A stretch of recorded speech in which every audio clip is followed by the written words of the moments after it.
Module तेरे आसपास ही पड़े हैं, कहाँ गए मॉड्यूल, सबसे पीछे पड़े हैं। हाँ तो मैं कह रहा था,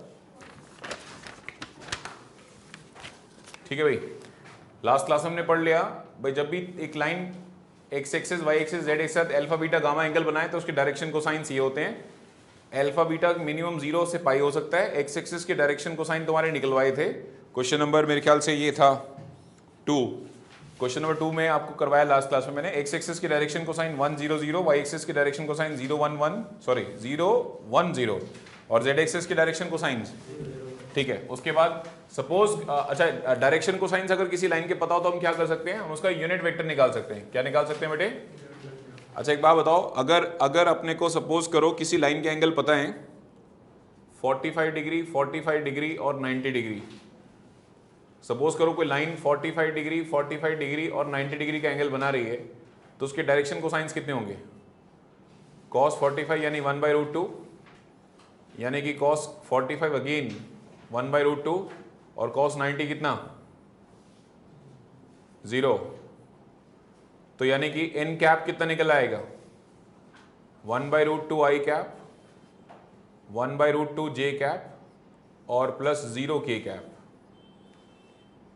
अब जब किसी लाइन का यूनिट वेक्टर तुम्हें पता लग जाए ना भाई साहब, तो उसके ऊपर कितना मैग्नीट्यूड है बस यही बताना है, बाकी तो आप वेक्टर निकालते चले जाओगे।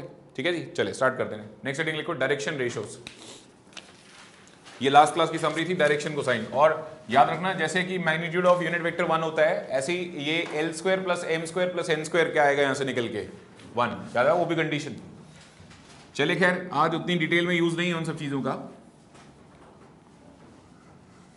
ठीक है भाई। नेक्स्ट हेडिंग लिखो direction ratios. Direction ratios are just 3 numbers, लिखना शुरू करो बेटा। Direction ratios are just 3 numbers which will make direction cosines proportional. Direction ratios are just 3 numbers which will make direction cosines proportional.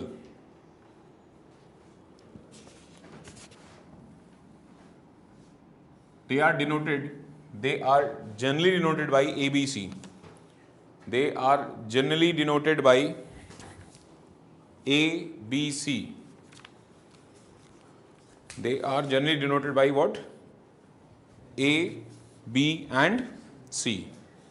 So idea क्या है कि direction cosine generally बराबर नहीं होते, L बराबर नहीं है M के बराबर N नहीं, लेकिन बट अगर डायरेक्शन कोसाइंस को डायरेक्शन रेशियो से डिवाइड किया जाए तो वो प्रोपोर्शनल हो जाते हैं, इक्वल नहीं होते। क्या होते हैं? प्रोपोर्शनल। आप ऐसे कह सकते हो कि L by m ratio n ratio ना, ये सब बराबर हो जाएगा, वैसे इतना लिखने की जरूरत नहीं है, इतना समझ जाओ।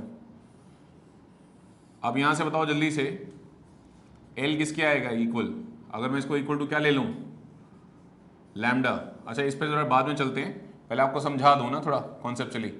हाँ भाई, अगर अल्फा की वैल्यू 45 डिग्री है, बीटा की वैल्यू 45 डिग्री है और गामा की वैल्यू 90 डिग्री है, एनीवन डायरेक्शन कोसाइन सुनाओ जल्दी जल्दी। cos 45 1/√2, cos 45 1/√2 और cos 90। ठीक है जी, एक काम करो एंगल कुछ और ले लो, क्योंकि जीरो वाले नंबर को तो हर एक से प्रोपोर्शनल बना लो कि तुम्हारा घर से क्या जाता है उसमें। तो तुम डायरेक्शन कोसाइंस ले सकते हो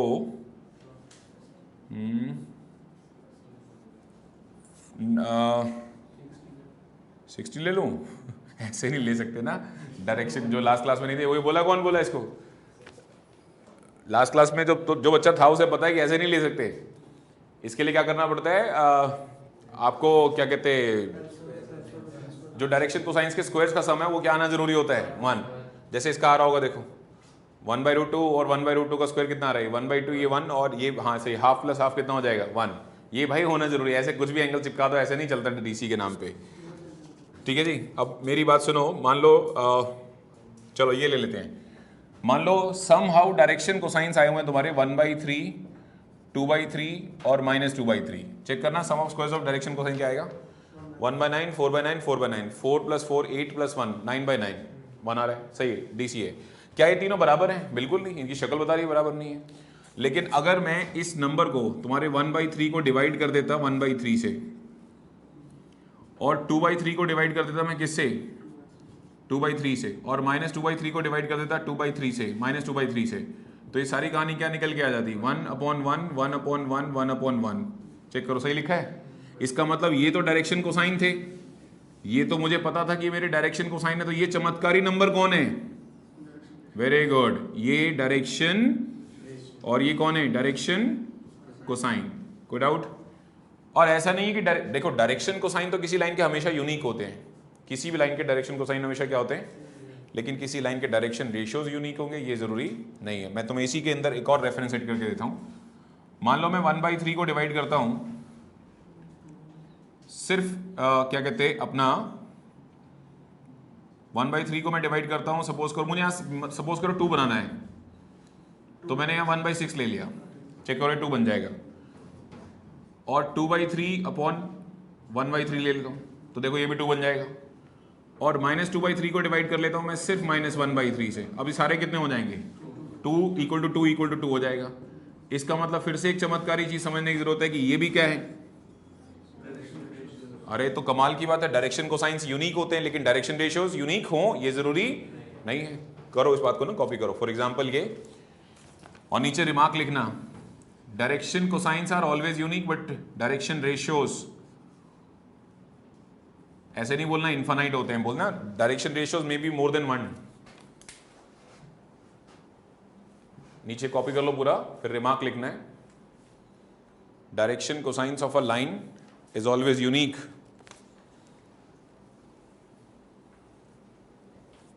Direction cosines of a line is always unique.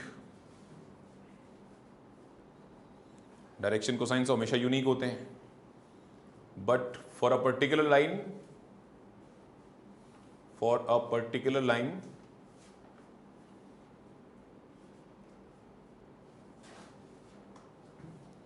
direction cosines of a line will be unique, but for a particular line there are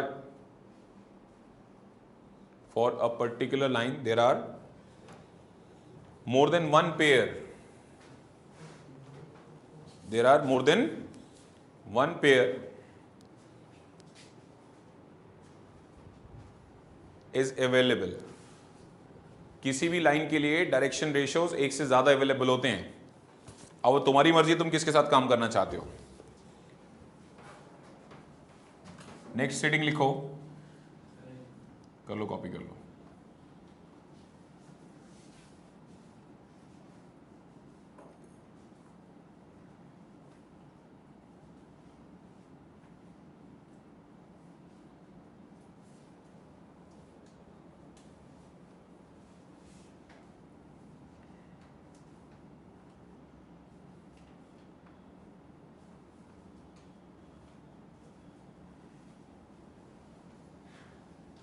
start करें, यहां बोर्ड पे ध्यान देना।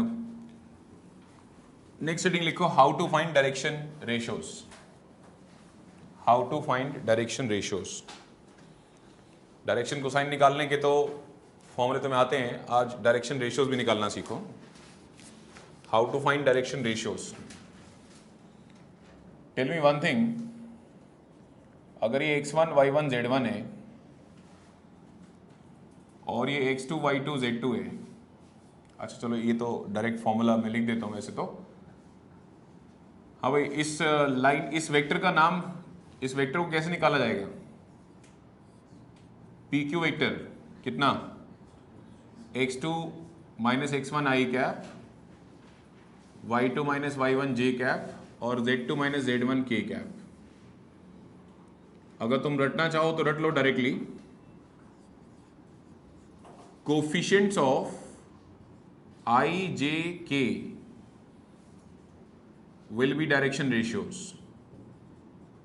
Will be direction ratios. इसका मतलब डायरेक्शन रेशियोज का जो पहला फॉर्मूला बनता है वो बनता है x2 - x1 y2 - y1 z2 - z1। ठीक है जी।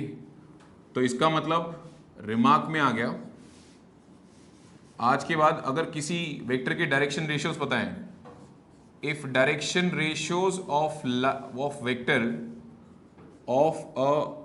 vector is ABC, अगर direction ratios of a vector क्या हैं, ए बी सी हैं, देन वेक्टर लिखा जा सकता है directly A I cap plus B J cap plus कितना, भाई सीधी सी बात है ना, डायरेक्शन रेशियोज कौन है, आई जे के की कोफिशिएंट्स हैं, और आई जे की कोफिशिएंट निकालने का बड़ा आसान तरीका होता है कि x2 minus x1 y2 minus y1 z2 minus z1। अगर मैं 2 पॉइंट दे दूं तुम्हें, लाइन भी तो हो सकती है ना, लाइन के ऊपर इनफाइनाइट पॉइंट होते हैं, उनमें से पकड़ के मैंने कितनी दे दी तुमको, 2 दे दिए, तो 2 पॉइंट दे दिए तो बात खत्म, आप ऐसे भी निकाल सकते हो। तो बताओ डायरेक्शन रेशियोज ऑफ वेक्टर क्या हो गए, डायरेक्टली हो गए कितना, x2 minus x1 y2 minus y1 z2 minus z1। और अगर आपको डायरेक्शन रेशियोज पता है तो आप वेक्टर भी लिख सकते हो, आपको कुछ करना थोड़ा ना, A I cap plus B J cap plus C K cap. वैसे तो ये जिंदगी में रट्टा मार के रखो और इसको कॉपी करो, मैं समझाता हूं कि ऐसे कैसे कोफिशिएंट्स डायरेक्शन रेशियोज बन जाते हैं, आप कॉपी कर लो इसको जल्दी से। ये मेन समरी है, मतलब मेन मुद्दा ये है, अगर ये आपको याद है तो चैप्टर तंग नहीं करेगा। बता दो, मैं देता ही हूं कि हाउ कोफिशिएंट बिकम व्हाट। हाँ बिल्कुल, अभी तुमको समझा देते हैं कि डायरेक्शन रेशियोज आई जे के कोफिशिएंट्स कैसे बन गए।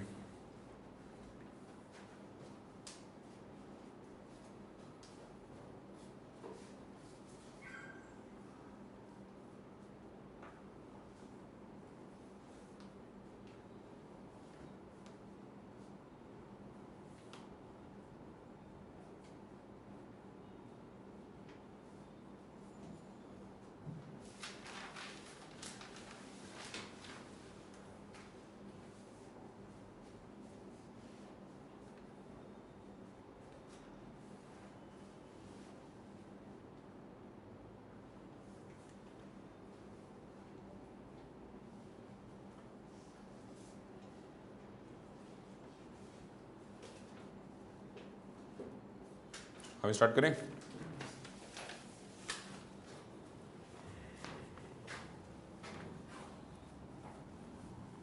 जरा जस्टिफाई कर दें भाई, कोफिशिएंट्स कैसे डायरेक्शन रेशियोज बन जाते हैं। ये बताओ डायरेक्शन रेशियोज होते कौन है, कुछ नहीं, कोई खास नहीं, ये वो नंबर्स हैं जो डायरेक्शन कोसाइंस को क्या बना देंगे, प्रोपोर्शनल बना देंगे या नहीं बना देंगे, जल्दी से बोलो। तो बात खत्म होती है। तो इसका मतलब एल की वैल्यू किसके इक्वल आ जाएगी, लैम्डा है, एम की वैल्यू बी लैम्डा और एन की value C lambda.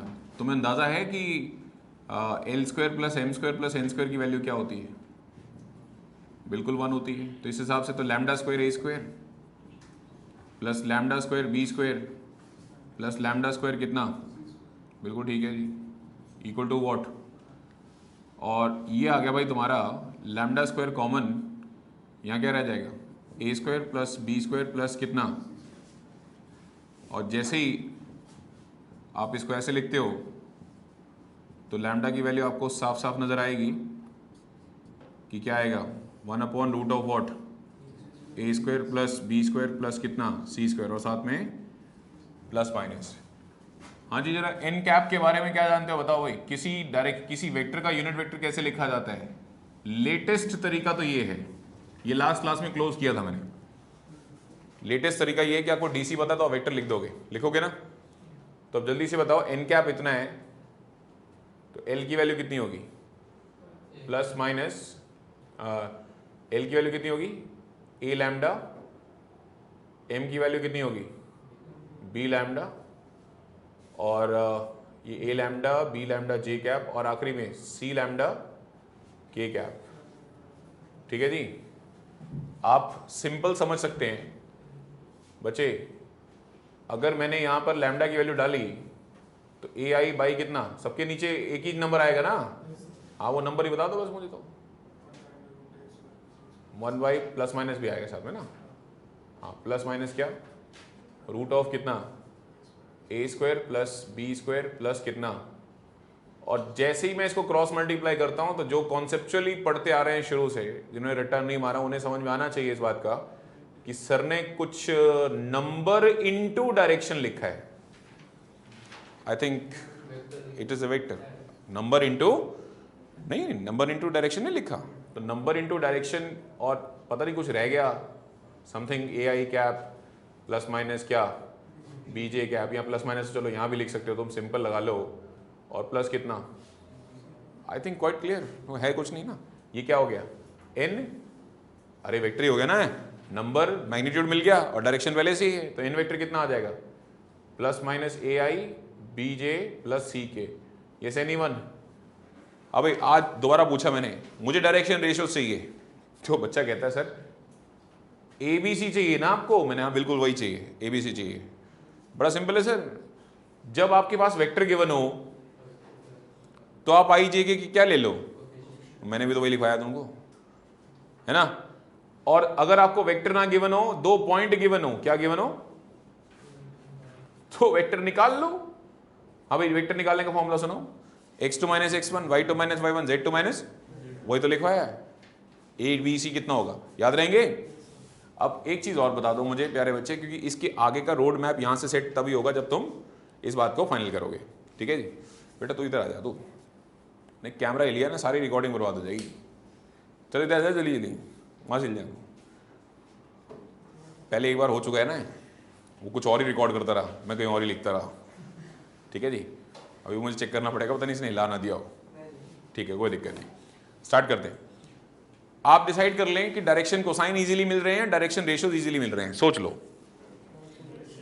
Very good ना, डायरेक्शन रेशियोज इजीली मिल रहे हैं। जब भी मैं लाइन दूंगा उसके ऊपर 2 पॉइंट दे दिए तो भी डी मिल जाएंगे, और अगर वेक्टर दे दिया तो मजे ही आ गए। तो भाई आज क्या तुम थ्योरी किस पे डेवलप करना चाहोगे, डीसी या डीआर? मैं तो डीआर पे डेवलप कर दूंगा सारी कहानी। क्लियर बेटा, कोई डाउट?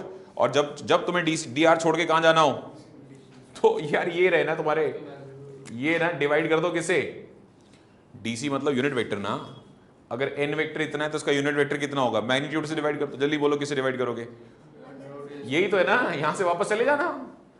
ये चीज कहां भेज दोगे, नीचे। हाउ इजी, है ना। और ये हमारी अगली हेडिंग भी है, how we can find direction cosines when direction ratios are. Very good, ये अगली हेडिंग भी अपनी करो कॉपी इसको। आ गया समझ में? मतलब बड़ा भारी मन से लोग याद करते हैं कभी कभी ना कि यार ऐसे कैसे कोफिशिएंट ले लिए। अब आप तो पूरा जस्टिफाई करके दे दिया। हाँ ये प्रूफ कॉपी कर लो।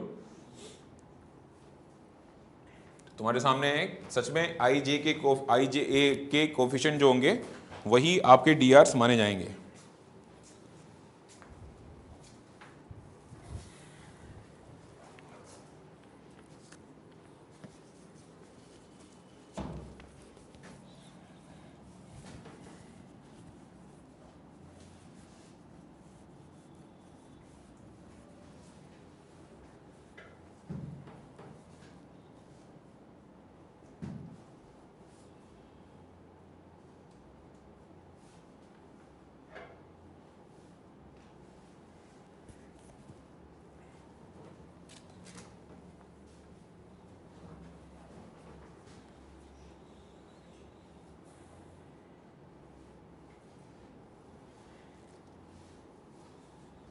क्वेश्चन नंबर 8 और 9 होमवर्क पढ़ लेना एक बार ना, होमवर्क टिक करने से पहले।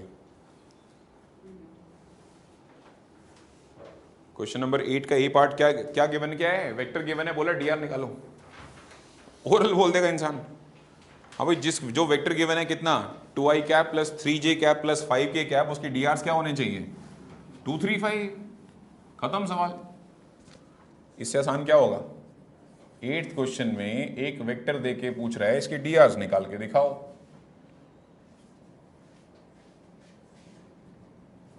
तो तुम्हारा जवाब होना चाहिए आई जे के कोफिशिएंट ही डीआर होते हैं। क्वेश्चन नंबर 9 के ए पार्ट में बोलता है कि अगर वो ए को ज्वाइन करेगा 3, 5, -3 को ज्वाइन करेगा बी के साथ, यानी -2, 6, 1 से ज्वाइन करेगा, तो ए बी वेक्टर क्या होगा। मतलब आप निकाल दो ए बी वेक्टर, -2 और -3, -5, 6 में से 5 गया, जे कैप हो गया 1, और -1 में से 3 का एक्चुअली 4 हो गया। तो बताओ भाई डी आर्स -5, 1 एंड 4।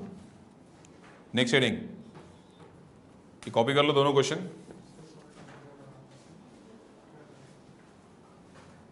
ये कॉपी कर लो और नेक्स्ट हेडिंग लिखो, how to find direction cosines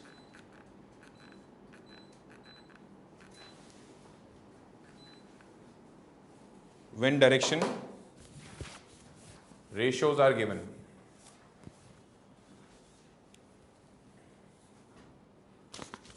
How to find direction cosines when direction ratios are given.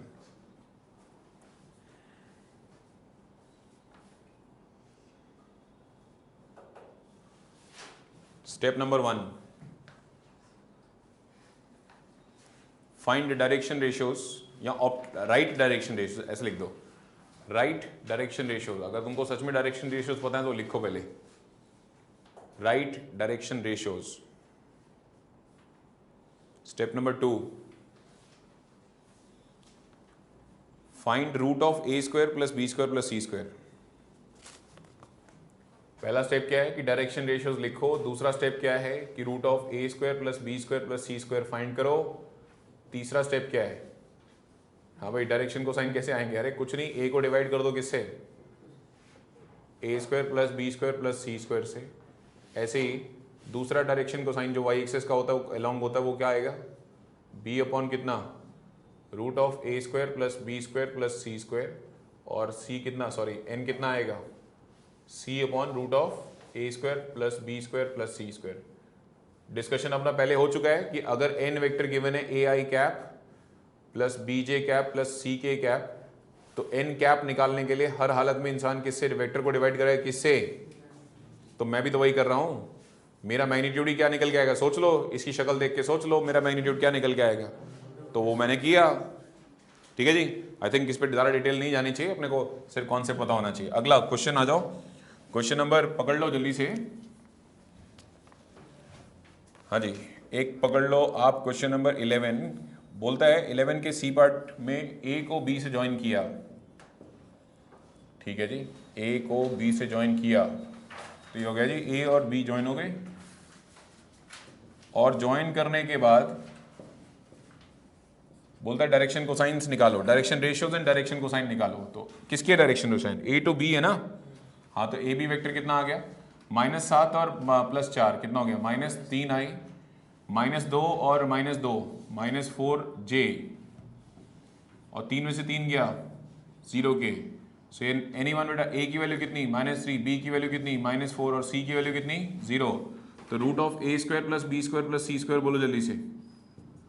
A square plus B square plus C square की वैल्यू आ गई 3 का स्क्वायर 9, 4 का स्क्वायर 16 और 0 का स्क्वायर 0 यानी कि 5. उठा के ए बी कैप निकाल दो. ए बी कैप इंसान वही निकाल सकता है जो A B vector divided by magnitude of A B कर दे. तो कर दो भाई, ये मैग्नीट्यूड, ये ए बी का मैग्नीट्यूड ही तो है. हाँ तो बोलो फटाफट. याद आएगा -3/5 आई कैप, -4/5 जे कैप, 0/5 के कैप. कॉपी करो भाई.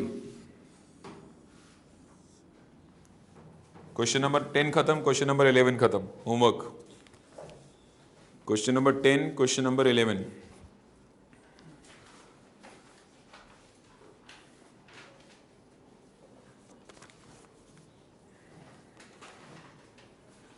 क्वेश्चन नंबर 12 का ए पार्ट टिक करो, अभी क्लास में करना है. क्वेश्चन नंबर 13 का बी पार्ट टिक करो, क्लास में करना है. और क्वेश्चन नंबर 14 का ए पार्ट. और उसके बाद हम शुरू करेंगे 3D का दूसरा चैप्टर, लाइन इन स्पेस. ठीक है जी. 3 क्वेश्चन करने हैं बैक टू बैक. हो गया, थ्योरी खत्म. शुरू करो, कुछ नहीं पढ़ाना मुझे, और आता है तुम्हें सब कुछ.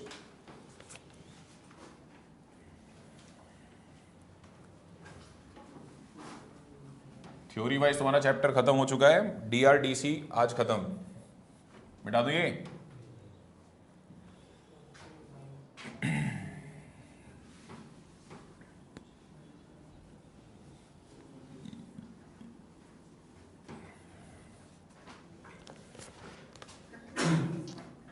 क्वेश्चन नंबर 12 कौन सा पार्ट करना था? A B. Find the angle of a vector which makes with the coordinate axis. Saurabh question समझ में आया? कोई ए नाम का वेक्टर है, उसके एंगल निकाल के दिखाओ. किसके साथ? कोऑर्डिनेट एक्सिस के साथ. इन शॉर्ट वो क्या पूछ रहा है? अल्फा बीटा कहाँ पूछ रहा है. तो तुमने डायरेक्शन को साइन दिया होगा मुझे? नहीं दिया ना. यही तो बदतमीजी है. तुमने ए कैप दिया, ए वेक्टर दिया, पहले सोच लो ना. दिया क्या मैंने तुम्हें? क्या दिया भाई, जल्दी बोलो. 3i minus 6j। ओ तो ढीलो ए वेक्टर क्यों दे रहे हो, ए कैप देते, उससे क्या हो जाता, मुझे कोसाइन पता लग जाते। तो जब मुझे कॉस एल्फा पता होगा तो क्या एल्फा नहीं पता होगा? अरे कॉस एल्फा 1/2 तो एल्फा 660 डिग्री, कितना आसान था निकालना। लेकिन उसके लिए पहले क्या होना चाहिए, कॉस एल्फा। कॉस एल्फा का मतलब क्या होना चाहिए इन हैंड, कोसाइन होना चाहिए ना। और कोसाइन कैसे आएगा भाई साहब, नहीं आएगा ना। जिस हिसाब से लिख के बैठे हो ना, वो क्या लिख के बैठे हो, डी आर्स लिख के बैठे हो अभी तुम। वेक्टर मतलब डी आर्स। जल्दी बताओ क्या करना है। कुछ नहीं, इसका मैग्नीट्यूड निकाल लो फटाफट। 3 का स्क्वायर 9, 6 का स्क्वायर 36, 2 का स्क्वायर 4, 36 और 4 40 और 7 आ गया भाई। एक काम करो, ए कैप कैसे निकलेगा, ए कैप निकल के आएगा A vector divided by magnitude of A. साफ दिख रहा है ए कैप क्या आएगा, 3/7 है ना, -6/7। और लगभग क्लास में हर पढ़े लिखे बच्चे को ये पता है कि ए कैप का मतलब असली में ये होता है ना, LI + MJ + NK। तो कंपैरिजन में क्या निकल के आया, ऑन कंपेयरिंग करूंगा तो L किसके इक्वल निकल के आया, 3/7 के। M किसके इक्वल निकल के आया, -6/7 के। और N किसके इक्वल निकल के आया, बिल्कुल ठीक है। L का वैल्यू बताओ क्या होता है, cos एल्फा 3/7। तो एल्फा की वैल्यू कितनी आ गई, cos इनवर्स 3/7। अगला बताओ, cos बीटा -6/7। तो बीटा की वैल्यू कितनी आ गई, cos इनवर्स ऑफ -6/7। तुम्हें अंदाजा है तुम क्या कह रहे हो, pi minus cos inverse of 6/7 है ये। और cos गामा 2/7। तो गामा कितना आ गया, cos inverse of 2/7। That's it, copy करो, ये आपका आंसर। एल्फा बीटा गामा, ये आपका आंसर।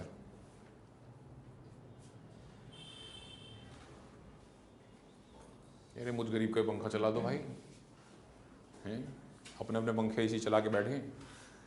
लेरी साहब चला दो, गरीब भी पंखे के हवाले ले। एफ चलो एक फटाफट। एक्चुअली बेटा कोसाइंस का कनेक्शन डायरेक्टली किससे है, कॉस एल्फा कॉस बीटा। हाँ तो डायरेक्टली डिवाइड करने का मतलब भी वही है एक तरीके से। बस मैं तो तुमको ये दिखाना चाहता था कि भाई सच में ए कैप में डीसी होते हैं ना, तो कंपेयर करके दिखा दिया कि भाई एल इसमें होता है, एम इसमें होता है, एन इसमें होता है। अगला क्वेश्चन,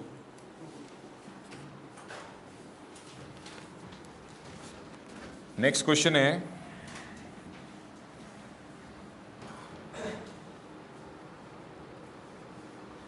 स्टार्ट करूं। 13 का कौन सा था, बी पार्ट। कर लिया ना कॉपी, है करो करो कॉपी करो।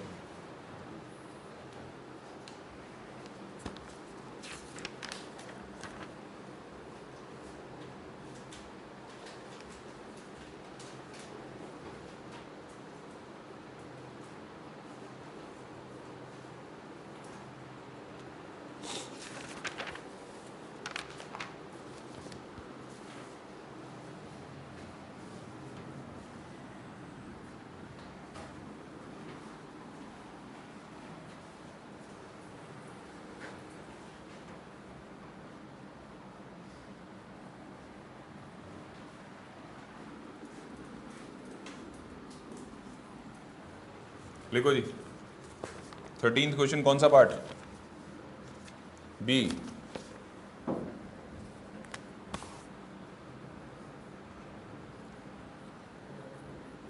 If a vector A makes an angle 135 degree, कोई ए वेक्टर है वो अल्फा के एक्स एक्सिस के साथ 135 डिग्री बनाता है, जे कैप के साथ 120 डिग्री का बनाता है, और के कैप के साथ पता नहीं कोई एंगल बनाता है। Find the theta. पहले तो थीटा निकालो, और जब तुम्हारा थीटा निकल जाए तो ए कैप निकालो। हाँ तो ये तो बहुत आसान काम है, जिसको LMN पता होगा वो ए कैप लिख ही देगा। तो चलो पहले थीटा निकालते हैं। हाँ भाई, तुम्हें अल्फा पता है 135 डिग्री, तो तुमने अब तक कॉस अल्फा क्यों नहीं बता दिया, यानी कि cos 135 कितना है, -1/√2, यानी कि तुम्हें L पता लग गया भाई। सिमिलरली अगर बीटा तुम्हें 120 पता है तो m क्यों नहीं बता देते तुम? cos 120 होता है तुम्हारा -1/2, और सिमिलरली तुम्हें गामा की वैल्यू थीटा पता है, एज एक्सपेक्टेड ये नहीं पता एक्चुअली ना, तो n cos थीटा हो गया। लगभग जो लास्ट क्लास में थे उन सबको पता होना चाहिए कि l² + m² + n² किसके इक्वल है। तो इसका मतलब तुम कह रहे हो -1/√2 का स्क्वायर 1/2, फिर 1/4, और कितना आ गया ये n² = 1।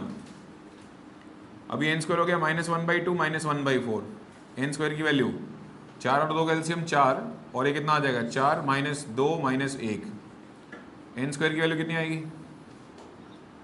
4 में 3 गया 1/4, और n कितना प्लस माइनस बेटे कैसी बातें करता है तू?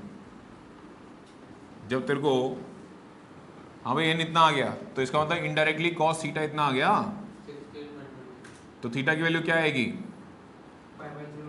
π/3, सही बात है, π/3 और 2π/3। या तो फर्स्ट क्वाड्रेंट में तो ये π/3 पे होगा 60 पे, और सेकंड क्वाड्रेंट में होगा ये 180 - 60 पे, यानी कि 120 पे, वही लिखा है, राइट। अच्छा, डायरेक्शन को साइंस नहीं बताया अभी तक तुमने, सॉरी एक ए कैप नहीं बताया अभी। ए कैप किसके इक्वल होता है? Li + mj + nk। L तो दिख रहा है, तुमने निकाल दिया था ना, -1/√2i कैप। m कितना दिख रहा है?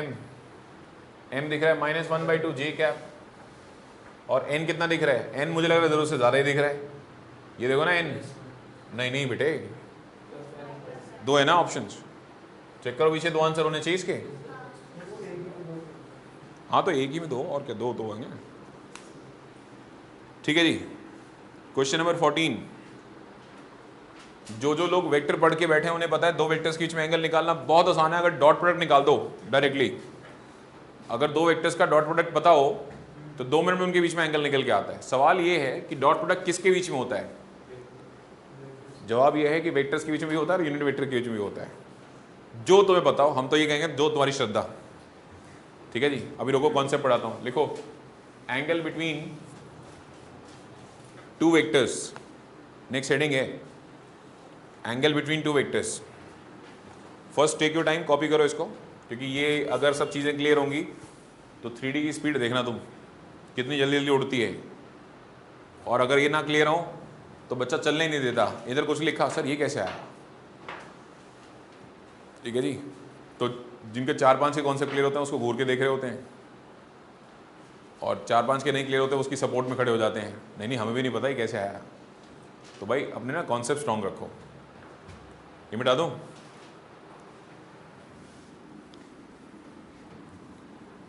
तुमने बच्चे क्या क्या मिस किया है?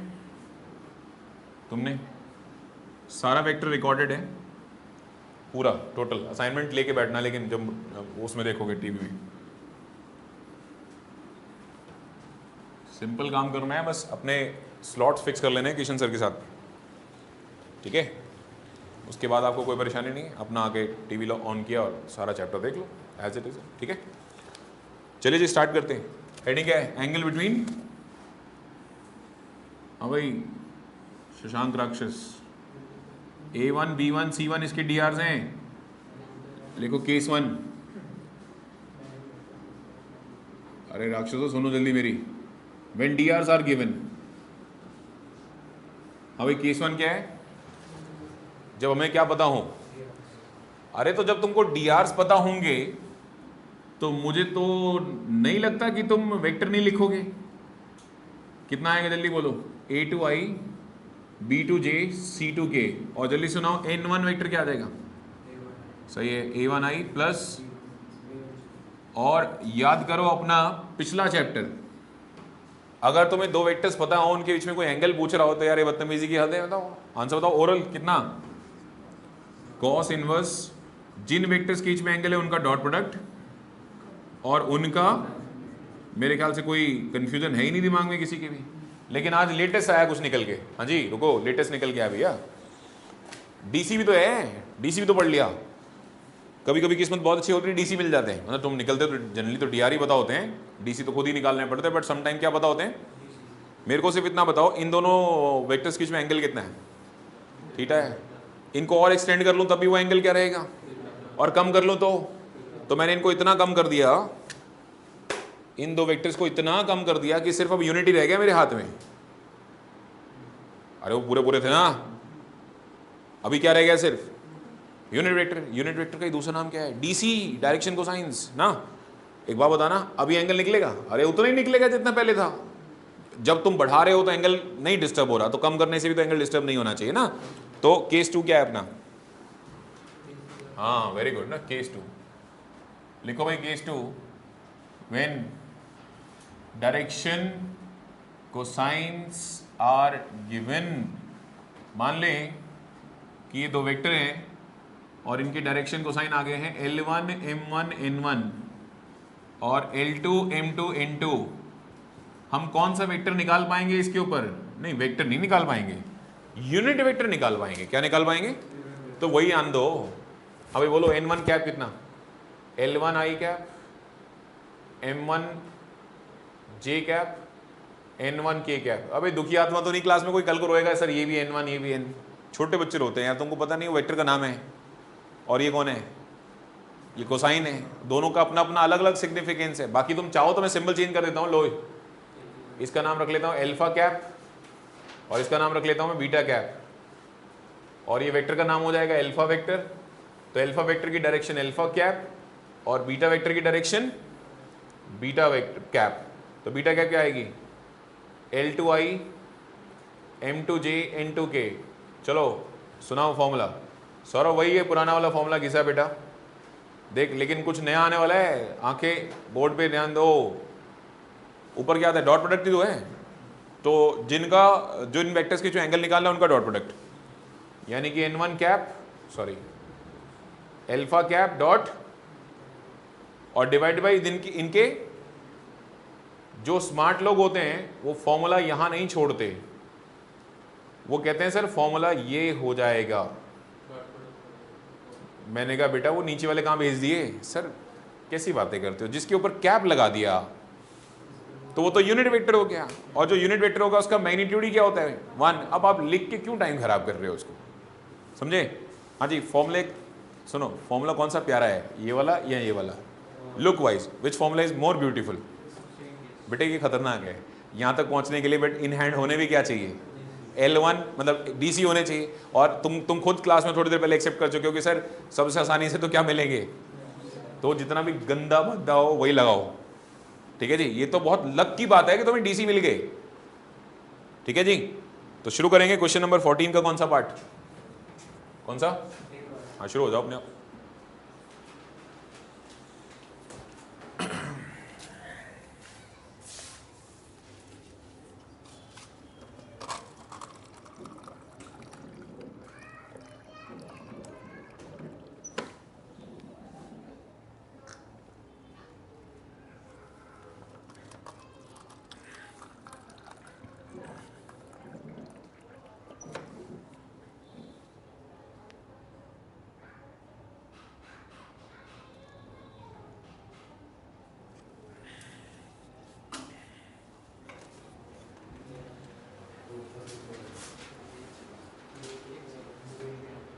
ले चाहे कुछ भी ले, कैमरे के आस पर डांस मत किया करो। पर पेजेस मुझे भी नहीं पता बेटा कहाँ रखे होंगे इन्होंने।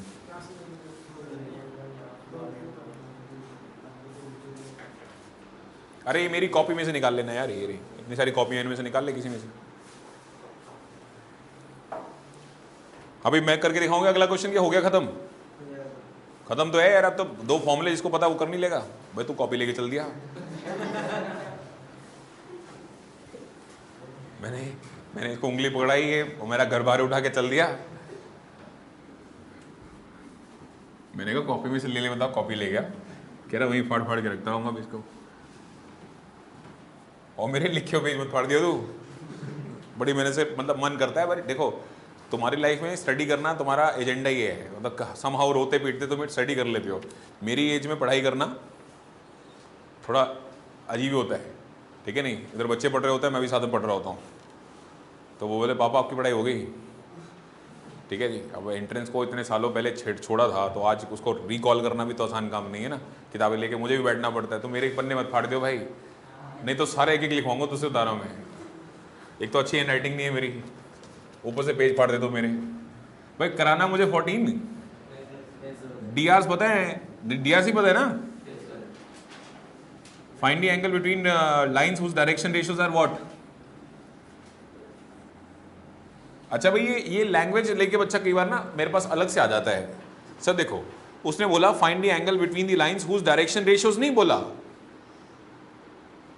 कहता है उसके डायरेक्शन रेशियोज नहीं पता आपको, प्रोपोर्शनल डायरेक्शन रेशियोज पता है। एक बात बताओ, मान लेते क्या था वो डायरेक्शन डीसी थोड़ी देर पहले पढ़ाया था ना तुम्हें, थोड़ी देर पहले डायरेक्शन कोसाइंस मैंने तुम्हें पढ़ाए थे, तो क्या लिए थे मैंने, शायद 1/3 -2/3 और 2/3 आई थिंक ऐसा कुछ लिया था। इसके एक डीआर अपनी कॉपी में से जल्दी लिख के बताओ, एक डीआर ऑप्शन बताया है? नहीं ये तो डीसी थे, डीआर के 2 ऑप्शन बता दिए थे ना तुमको। और अच्छा एक तो यही था 1/3 -2/3 और 2/3, एक 1/6 -1/3, चले 1/3। इन दोनों का नाम क्या है? ये भी डीआर्स हैं और ये भी क्या है? मजे वाली बात सुनना, मजे वाली, 2 डीआर्स आपस में डिवाइड करो, करो जरा, करना जरा, इन दोनों को डिवाइड करना, या इसको इससे डिवाइड कर लो, इसको ऊपर रखो इसको नीचे रखो, बोलो 1/6 को 1/3 से डिवाइड किया 2 आएगा, हाफ नहीं आएगा? अच्छा नहीं हाफ ही आएगा, हाँ चल, इसका मतलब फिर सही कर रहे थे पहले, चल ऐसे ही कर ले, इन दोनों को डिवाइड कर, कितना आ गया 1/3 1/6, इन दोनों को डिवाइड कर, देखते रहना अभी, चमत्कारी तरीके से देखते रहना, तब तुम्हें उसकी भाषा समझ में आएगी वो लिखता क्यों है ऐसी बात। कितना आया? तो 2 डीआर्स आपस में सेम होते हैं या प्रोपोर्शनल होते हैं? इसका मतलब एक लाइन के कितने डीआर्स हो सकते हैं? इनफाइनाइट पेयर्स ना, एक लाइन के डीआर्स कितने हो सकते हैं? जो मैं चाहूँ बना लूंगा, मैंने कसम खाई कि मैं 2 लेके आऊंगा तो मैं 2 लेके आया, मेरी मर्जी मैं 3 लेके आऊंगा 3 लेके आ जाऊंगा, फिर कुछ ना कुछ तिगड़म लगा के मैं 3 सेट कर दूंगा। मुझे तो सिर्फ एक बात समझा दो कि 2 डीआर्स आपस में सेम होते हैं या प्रोपोर्शनल होते हैं? इसका मतलब अगर मैं डीसी दे रहा होता लोगों को तो मैं बोलता ये डीसी है और चुपचाप ले जा, क्योंकि एक ही डीसी होते हैं। लेकिन अब जब मैं डीआर्स कहूंगा तो बोलूंगा ये डीआर्स हैं, तो सामने वाला क्या कहेगा? मेरे पास तो अलग है, उससे पीछा लगाया मेरे पास अलग है। मैं क्या बोलूंगा? सुन मेरे डीआर्स तेरे साथ क्या हैं, तो जो भी मैं दे रहा हूं वो तेरे डीआर्स के साथ क्या है? सेम नहीं होंगे, क्या होंगे? आप पढ़ो लाइन तो मैं समझ में आएगी वो ऐसे क्यों लिखी हुई है। तो जो मैं डीआर्स यूज करना चाह रहा हूं वो प्रोपोर्शनल है एक्चुअली, वो सब क्या है? गिवन, मेरे डीआर्स जो गिवन डीआर्स हैं उनके साथ जो हैं क्या है? प्रोपोर्शनल। जितने भी डीआर्स बाकी निकलेंगे मेरे डीआर्स के साथ तो प्रोपोर्शनल निकलेंगे ना। अब बात खत्म। तो मैं नहीं बोलता मेरे पास डीआर्स है, मैं बोलता हूं मेरे पास वो नंबर्स हैं जो एक्चुअल डीआर्स के साथ क्या थे? प्रोपोर्शनल थे। तो इसलिए ऐसा बोला जाता है, पर घबराए नहीं, आप डीआर्स ट्रीट करें उन्हें, क्योंकि डीआर्स एक से ज्यादा होते हैं, राइट। चले अब मेरे ख्याल से कौन सा क्वेश्चन था ये? हाँ बिल्कुल सही बात है। तो 14 के ए पार्ट में पहली लाइन की डीआर्स क्या है? जल्दी जल्दी बता दो। A1 B1 C1 क्या है? A1 B1 C1 4 -3 5, तो N1 वेक्टर लिख दो ना सीधे उठा के, 4i -3j + 5k। और A2 B2 C2 क्या है? हाँ जी A2 B2 C2 3 4 5 into vector बता दो डायरेक्ट, 3i + 4j + चले थीटा बताएं कितना होगा? डायरेक्ट बता दो ना, इनका डॉट प्रोडक्ट फॉर्मूला तो तुम्हें बताइए, और डिवाइड बाय मैग्नीट्यूड। मैं नहीं कर रहा भाई, मुझे डायरेक्ट वैल्यू बता दो। ऊपर डॉट प्रोडक्ट कितना आया था? 25 ऊपर आया था। मैग्नीट्यूड कितना आया था दोनों का? इसका मैग्नीट्यूड 4 16 और 9 25, 25 और 50, 50 का मतलब होता है 5√50 लिख दो, छोड़ो। और ये आएगा 3 का, ये भी वही आएगा, अरे नंबर तो वही है। तो 50 25/50 कितना हो जाएगा? 1/2। कभी सुना है 1/2? 5/3। खत्म करो भाई, ठीक है जी। चले जी, कंग्रेचुलेशन, तुम्हारा 3D यूनिट का पहला चैप्टर क्या होता है? डीसी एंड डीआर खत्म। कैसा लगा? वेक्टर से ज़्यादा इंटरेस्टिंग है ये, वेक्टर तो पकाओ लगता है एक लेवल पे आके। लाइन्स इन स्पेस लिखो, line in space chapter number 2, 3D unit का chapter number 2, line in space. अब इसको स्लो कर दो, ठंड लग रही है। हाँ सही है, एक आध को निमोनिया हो जाए। वो तो शशांक कैसे बैठा है, छत पे घूम रही है, उसकी ठंडी हवा बिल्कुल। स्टार्ट करूं? लिखो अच्छा नहीं करूँ, फोन कर रहा कॉपी प्रवेग, कर जल्दी कर कॉपी। वही बोलूँ, नहीं बोलने की हिम्मत किसमें है, एक ही है यहाँ बदतमीज इंसान।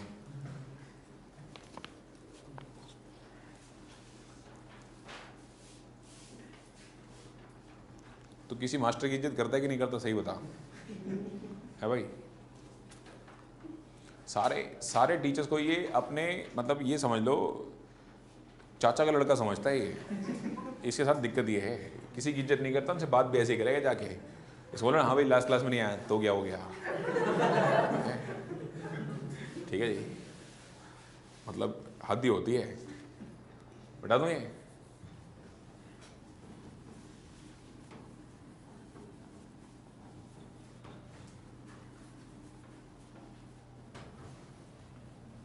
Let's start.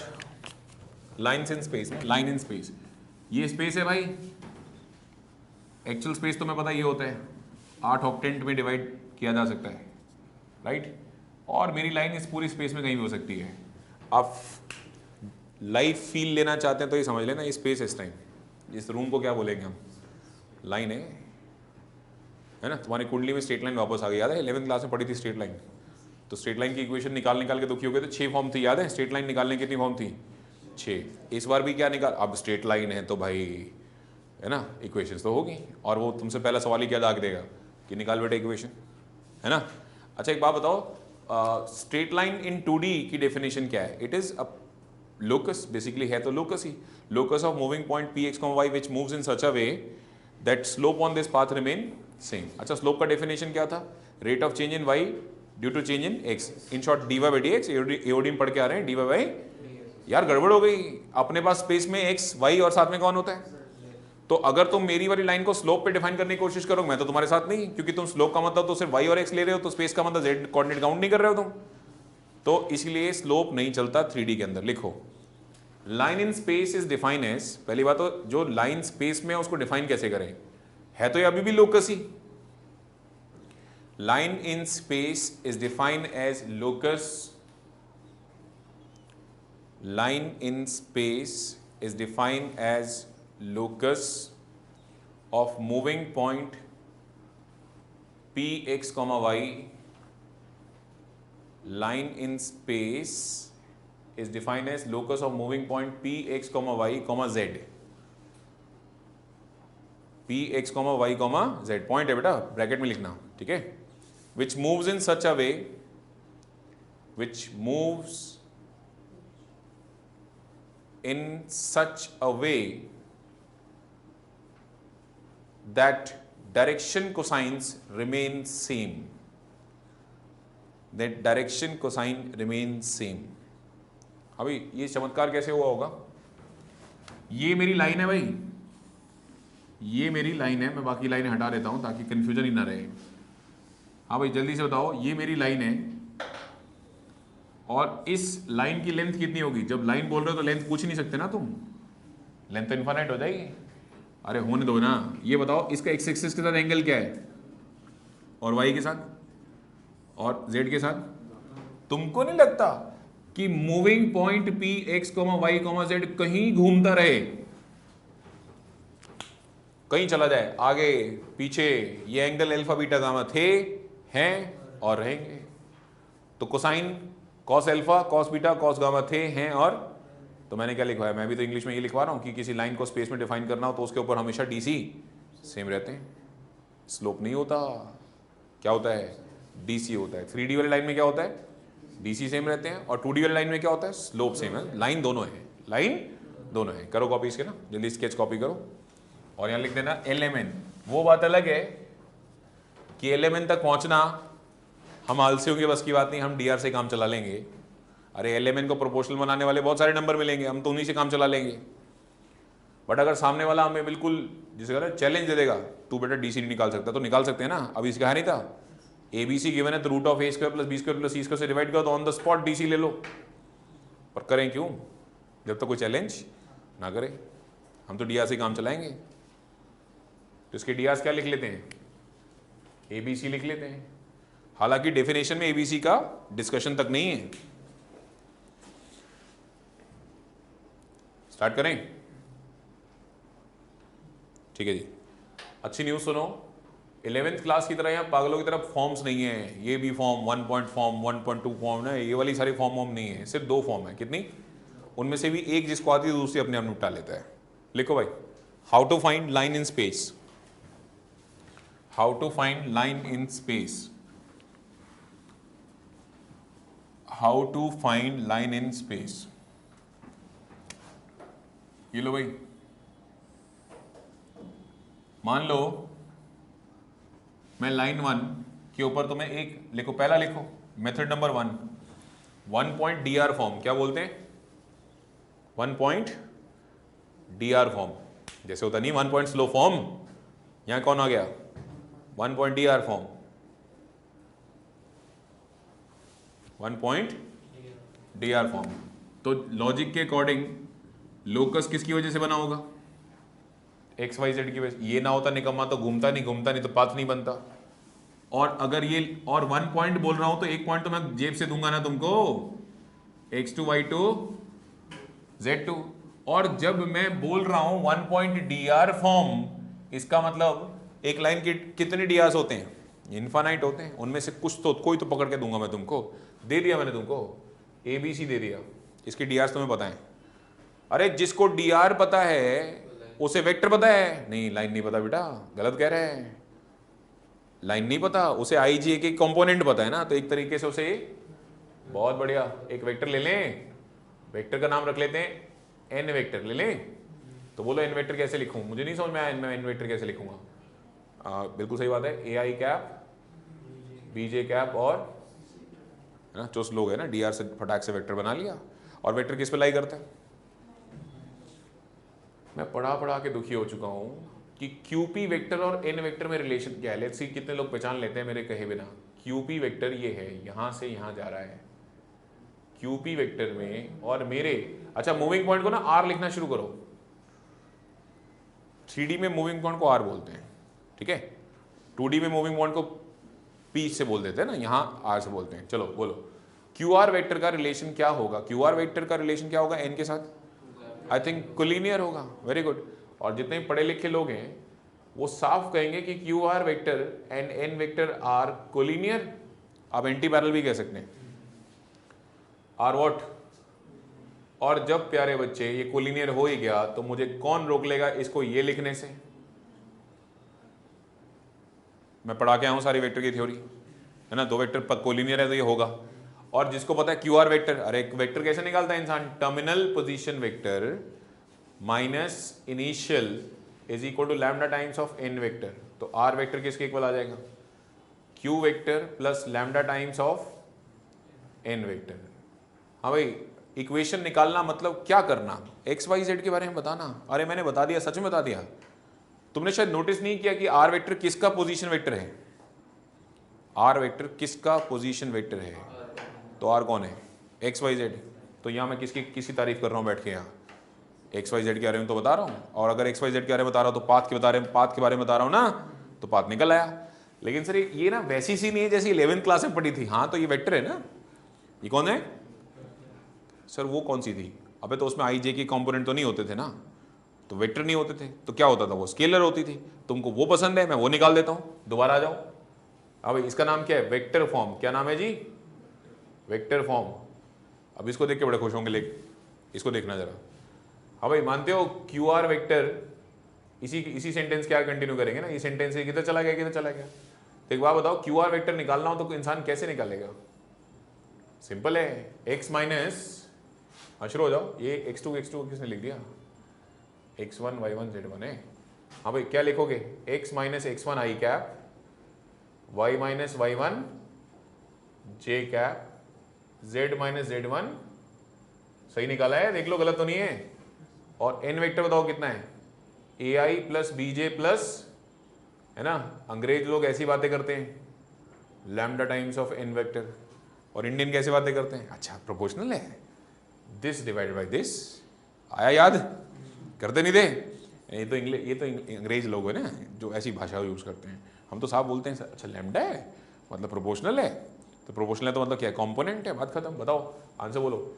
x minus x1 by, हाँ आया फील पुराना वाला, y minus y1 by B Z minus Z one by, अब एक ही बात लिखी हुई है, वो वेक्टर में लिखी हुई है और ये कार्टेशियन में लिखी हुई है। किसमें? लिखो, कॉपी करो दोनों चीजें। अब मुझे नहीं पता ना तुम्हारा जो टीचर है वो किस में पूछ के आगे पूछे क्वेश्चन, मुझे तो नहीं पता। वो हो सकता है राइट बोले राइट डाउन वेक्टर फॉर्म, हो सकता है बोले वो write down what Cartesian form. करो कॉपी भाई सारी डेरिवेशन। इसका नाम है 1 पॉइंट डी आर फॉर्म।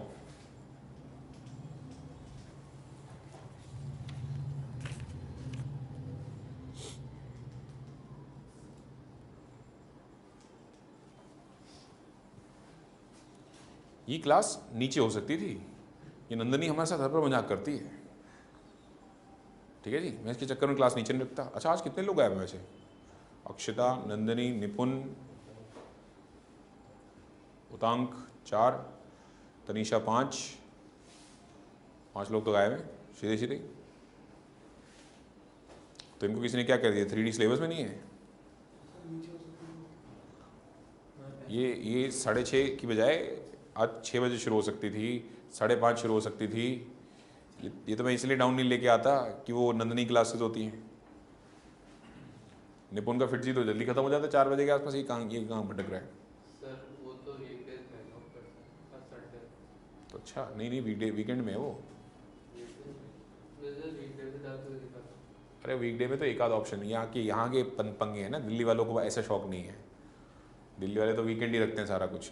खैर तेरे आकाश में लिए पंगे नहीं, दिल्ली में और कोई नहीं, मैंने तो नहीं देखा और कोई वीकेंड के अलावा कोई दिन नहीं लेता वो। नहीं वो तब करते हैं जब एंड में खत्म करना होता है ना, 2 दिन उसमें आखिरी वाली मॉड्यूल खत्म करनी होती है तब करते हैं। पता नहीं, भगवान जाने, यहाँ तो आफत आई रहती है।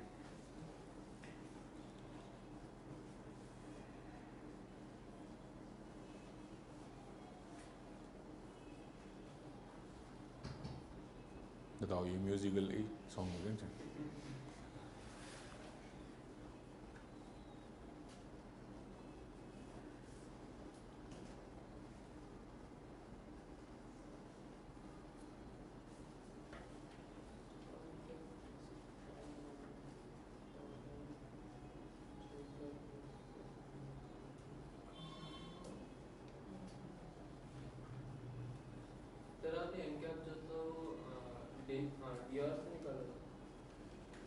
इन कैप का निकाल, मैं निकालेंगे इन वेक्टर निकाला मैंने तो, वो डी आर्स गिवन थे तो उसके अलॉन्ग इन वेक्टर लिख दिया एक। इससे भी समझ में आ जाता है ना, जब एक लाइन के डी आर्स बहुत सारे हो सकते हैं तो एक लाइन के ऊपर वेक्टर्स भी कितने ऐसे होते हैं, बहुत सारे वेक्टर्स हो सकते हैं। ये तो अपने आप में जस्टिफाइड फैक्टर है, एक लाइन के ऊपर कितने वेक्टर्स होंगे, इनफाइनाइट, तो लाइन के डी आर्स भी इनफाइनाइट है। लेकिन उन सारे वेक्टर्स के पास क्या यूनिक होगा, उनका यूनिट वेक्टर, तो वो तो इसलिए लाइन का यूनिट वेक्टर भी यूनिक ही रहता है, इसलिए डीसी यूनिक है, डी आर्स इनफाइनाइट ऑप्शन में चल रहे हैं। अब इस सवाल स्टार्ट करेंगे, बताओ ये बोर्ड पे ध्यान देना, मॉड्यूल रख लो तुम साइड में, ठीक है जी। ये तो मैं अगली क्लास में डाउट लूंगा सीधे। इधर देखो अपनी तरफ से क्वेश्चन लिखवा रहा हूं। हाँ भाई ये लाइन है एल और ये पास कर रही है, ये लाइन पास कर रही है आपके 1 2 3 से, और इसके डी आर्स गिवन है, इसके डी आर्स गिवन है 7 1 5। आपसे क्वेश्चन पूछा है find equation of line. Will you please tell me किस लैंग्वेज में क्वेश्चन पूछा है आपसे मैंने? कहीं आई जी के दिखा तुम्हें? बात खत्म। मैंने तुम्हें किस लैंग्वेज में डेटा दिया है, तो एक्सपेक्टेड है जिस लैंग्वेज में सवाल होना चाहिए उसी लैंग्वेज में जवाब भी होना चाहिए। तो सवाल क्या, जवाब किस में आएगा? कार्टेशियन है ना। ये वाला किसके रोल में आ जाएगा ऑटोमेटिकली? x1 y1 z1, और ये तो है ही है। हम लाइन का फॉर्मूला तो नहीं भूल गए इतनी सी देर में? याद आया? हाँ सुना दो जल्दी जल्दी। चलो भाई इक्वेशन सेट करो जल्दी से। x माइनस कितना 1 अपॉन a कितना 7, y माइनस y1 कितना 2 अपॉन कितना 1, वेरी गुड। और z माइनस z1 बोले तो 3, और वो कितना कट आउट, पक्का? अच्छा ये एक क्वेश्चन हो गया, तो ये सॉल्यूशन हो गया, तुम्हारा आंसर आ गया तो राइट। अच्छा इस क्वेश्चन का आंसर करना जरा, ये लो भाई। क्वेश्चन है कि आर की वैल्यू गिवन है एक्स वाई, आर का कोई पोजीशन वेक्टर है, आर वेक्टर, कोई पासिंग थ्रू है -1 2 और 3, -i 2j 3k, and this line is actually parallel to another line. This line is parallel to another line. से line L ये है और लाइन L1 ये है, और L गिवन है पैरेलल टू L1, और L1 के ऊपर एक वेक्टर है से AB, that AB vector is given as 2i plus 5j minus 7k. यार एक बात बताओ, किसी लाइन को निकालने की वेक्टर इक्वेशन क्या होती है? R वेक्टर इक्वल्स टू उसका passing through point plus lambda times उसका डायरेक्शन। तुमने मुझे पासिंग थ्रू पॉइंट तो दिया है, ध्यान से देखो, n वेक्टर भी दिया है, पर वो इसका थोड़ा दिया है, इसका थोड़ा दिया, वो तो इसके पैरेलल का दिया है। अबे तो भूल गए, parallel vectors, vector can move along line of support और parallel to the line of support. ये इससे उठेगा तो कहां गिरेगा? उसके ऊपर गिरेगा कि नहीं गिरेगा? तो वो यूज क्यों नहीं कर लेते इसको? बताओ आर वेक्टर किसके इक्वल? हाँ भाई पी बताओ, पी कौन है? ये रहा, -i plus 2j plus 3k plus lambda times 2i 5j 7k। करो कॉपी।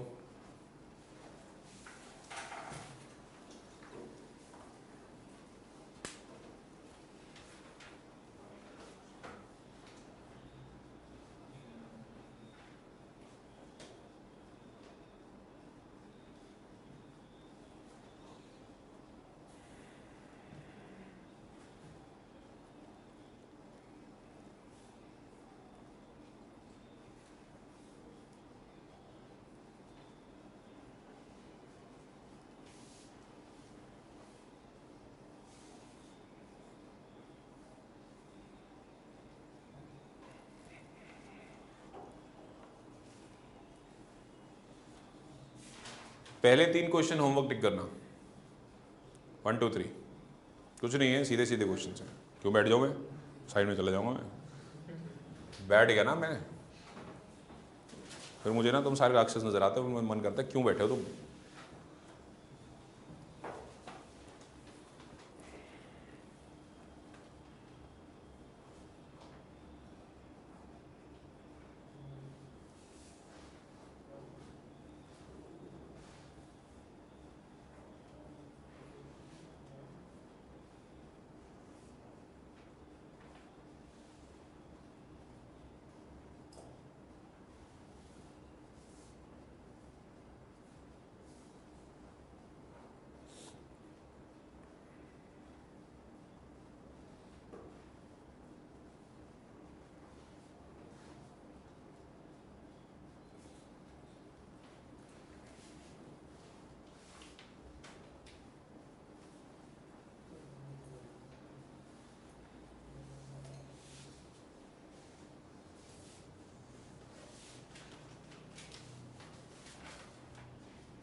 स्टार्ट करूं? हाँ भाई,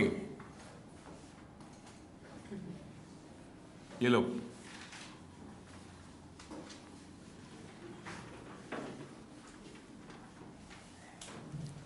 पहले 3 क्वेश्चन तो सीधे सीधे होमवर्क है, मेरा कोई रोल नहीं है। अगली क्लास में आप फिंगर रख दो कि सर ये वाला कराना है आपको, मैं करा दूंगा बिल्कुल। क्वेश्चन नंबर 4 का ये पार्ट, क्वेश्चन नंबर 5 का ये पार्ट जल्दी क्लास में करना है। क्वेश्चन नंबर 4 का ये पार्ट, 5 का ये पार्ट। 4 का ये पार्ट क्या कहता है? Find the vector equation of a line passing through. हाँ भाई इंग्लिश आती है ना, क्या लिखा है साफ साफ? कौन सी इक्वेशन मांग रहा है? हाँ तो अब जब वेक्टर मांग ही रहा है तो डेटा किसी भी भाषा में दिया हो, चाहे उसने कार्टेशियन ही दिया हो, तुम्हें तो क्या मांगा है? वेक्टर। तुम वेक्टर निकालोगे। अच्छा, find the vector equation of a line passing through this parallel to a vector. और जो मैं लाइन की इक्वेशन ढूंढ रहा हूं वो किसी वेक्टर के पैरेलल है, उसका नाम मान लेते हैं n वेक्टर है। कितना है? 2i माइनस j प्लस कितना? यार उधर दे दिया पैरेलल वेक्टर तुमने, इसके ऊपर देते। अबे वो इसके ऊपर ही गिरेगा, अगर मूव करेगा तो इसके ऊपर ही आएगा, चिंता नहीं कर। तुम्हें यूज करना है वो कर लो, कोई टेंशन नहीं है। बताओ लाइन की इक्वेशन। लाइन की इक्वेशन तो बहुत क्लियर है, R vector P vector plus lambda times of N vector, वही यूज कर लो अपना। हाँ भाई पी कितना आ जाएगा? 5i, इसकी शक्ल देख देखे पोजीशन वेक्टर लिखने में क्या आफत है? 5i माइनस 2j प्लस कितना? और लैम्डा टाइम्स ऑफ व्हाट, सही है जी, 2i माइनस जे प्लस 3k। कोई डाउट शाउट? हो गया डन? अबे सवाल पूरा पढ़ो भी, खत्म नहीं हुआ, 2 नंबर में आता है ये सवाल। हाँ, हेंस फाइंड नहीं लिखा, रिड्यूस लिखा, मतलब फाइंड नहीं लिखा भाई। कईयों को देखा मैंने, अच्छा कार्टेशियन निकालनी है, लो सर लो, x माइनस 5 y कितना sir 2, y minus Y plus 2, क्योंकि ये माइनस में है, और सर डी आर यहाँ से ले लेते हैं -1, और सर ये आ गया z माइनस 4। बेटे 0 नंबर है इस पे ना, अगर तो ऐसी हरकत करके आएगा तो d 0 नंबर है। उसने नहीं बोला फाइंड, उसने बोला हेंस रिड्यूस। यहीं से जब हेंस वर्ड यूज कर देता है ना, इसका मतलब पेन उठाना नहीं बेटे, यहीं से आगे चलो अब, है ना, यहीं से आगे चलते हुए जाना है। तो ये रिड्यूस वाला क्वेश्चन थोड़ा खतरनाक हो जाता है भाई। एनीवन, कार्टेशियन इक्वेशन में क्या नहीं होता, आई जे के नहीं होता, तो कौन होता है, एक्स वाई जेड होता है डायरेक्टली। एक काम करो, इसको बोलो चल भाग यहाँ से, तो आर का पोजीशन होता ना, हाँ भाई आर की पोजीशन बच्चा बच्चा जानता है, इसके चक्कर में तो लोकस बना हुआ है। सुनाओ जल्दी से, कितना एक्स आई वाई जे जेड के, लेफ्ट हैंड साइड में कितने आई कितने जे कितने के, जल्दी बोलो। एक आई एक जे एक के, और राइट हैंड साइड में ओ, तो तुम करो ना ठीक, 2 हैं तो 1 बना लो ना, तुमसे ज़्यादा नहीं बनाना। बोलो क्या करूँ? हाँ, तो यहाँ से 5 आ जाएगा, और यहाँ से 2 नहीं 2 लैम्डा, तो 5 प्लस 2 लैम्डा आगे बोलो भाई, जे कैप -2 लैम्डा। अगला बोलो के cap 4 plus 3 lambda on comparing. हाँ भाई कोई बताओ कंपेरिजन में क्या होगा, 5 plus 2 lambda, y is equal to -2 minus lambda, और z इक्वल टू कितना 4 प्लस 3 लैम्डा। चलो बेटे लैम्डा बताओ कितना, लैम्डा आएगा x माइनस 5/2, यहाँ से लैम्डा बताओ कितना, आई थिंक y माइनस ना लैम्डा तो 1, ठीक है, तो -y -2, और z की ना, z नहीं लैम्डा, z -4/3। तुमको नहीं लगता कि लैम्डा तीनों से सेम निकलेगा? तो सारे लैम्डा इक्वेट कर दो उठा के। चलो भाई करो कॉपी, ये लाइन की इक्वेशन नहीं आ गई? अरे ये लैम्डा ये लैम्डा ये लैम्डा उठा के इक्वल कर दिया, यही तो कार्टेशियन लिखने वाले थे तुम। ठीक है जी, करो कॉपी। ये माइनस साइन कॉमन लेके नीचे लिख सकते हो ना, ये माइनस साइन कॉमन लेके लैम्डा की वैल्यू मॉडिफाई कर दो ना, यहाँ से ये आ जाएगा y + 2, तो नीचे लिख दो, उससे क्या फर्क पड़ता है? कोई डाउट? अभी समझ में आया रिड्यूस कैसे करते हैं? रिड्यूस का मतलब उधर से यार वेक्टर उड़ाओ, ठीक है। अभी 5वें का ये पार्ट करो जल्दी से, 5वें क्वेश्चन का ये पार्ट।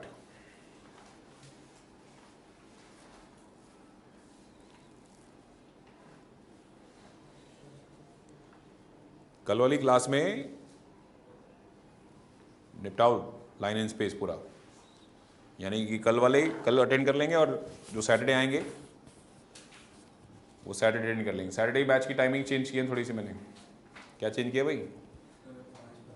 5:15 से कितना 7:15, ऐसा तनीषा की वजह से किया है। क्या तेरा क्लैश वगैरह है क्या अभी भी? पर तू तो मंडे फ्राइडे में आता है ना, तो क्या दिक्कत है? कैसे? तो उसमें तेरा क्या फ़ायदा हुआ? 5:15 7:15 है, मैं तो 7:15 वाले छोड़ूंगे नहीं, पागल है, मैं छोड़ूंगी? मेरा दिमाग खराब है, मेरे बैचेस को दोनों को पैरेलल छोड़ना होता है मुझे, मैं 7:15 का 7:15 छोड़ूंगा? तो गलती से आ मर्जी उस बैच में, और आएगा तो अपने ड्रेस पे आएगा, बता रहा हूँ, मिटा देंगे।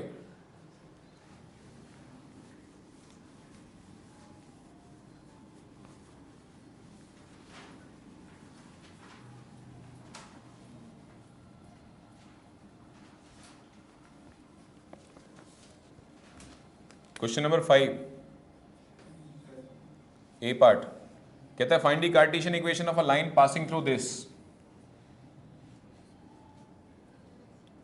इसके थ्रू पास कर रही भाई, एक्स वाई जेड तो है ही है, 2 - 3 7 के थ्रू पास कर रही है, और पैरेलल टू अ लाइन, मेरी लाइन जो है वो पैरेलल टू लाइन 1 है, जिसके डी आर्स पता है मुझे, अपनी लाइन के नहीं पता, लेकिन उस लाइन के डी आर्स पता है जिसके पैरेलल है, 2 - 3 एंड 11। यार एक बात बताओ, इससे एक वेक्टर आता है इसके ऊपर। खैर वेक्टर क्या लिखना है तुमने, यही वाले डीआर यूज कर लेना यार, कोई दिक्कत थोड़ी ना है। ओके, हाँ भाई लाइन की इक्वेशन बताओ। x minus X one upon क्या होता है a, y minus Y one upon B और z minus Z one upon C. Unfortunately A B C नहीं पता। अब एक चलो छोड़ो, नहीं चल पता। ये बताओ लाइन पैरेलल लाइन वन के, तो उसके अलोंग आया वेक्टर गिरेगा तो हमारे ऊपर ही, तो उसी के डीआर यूज कर लेते हैं। तो ए बी सी की जगह क्या यूज कर लेते हैं, A1 B1।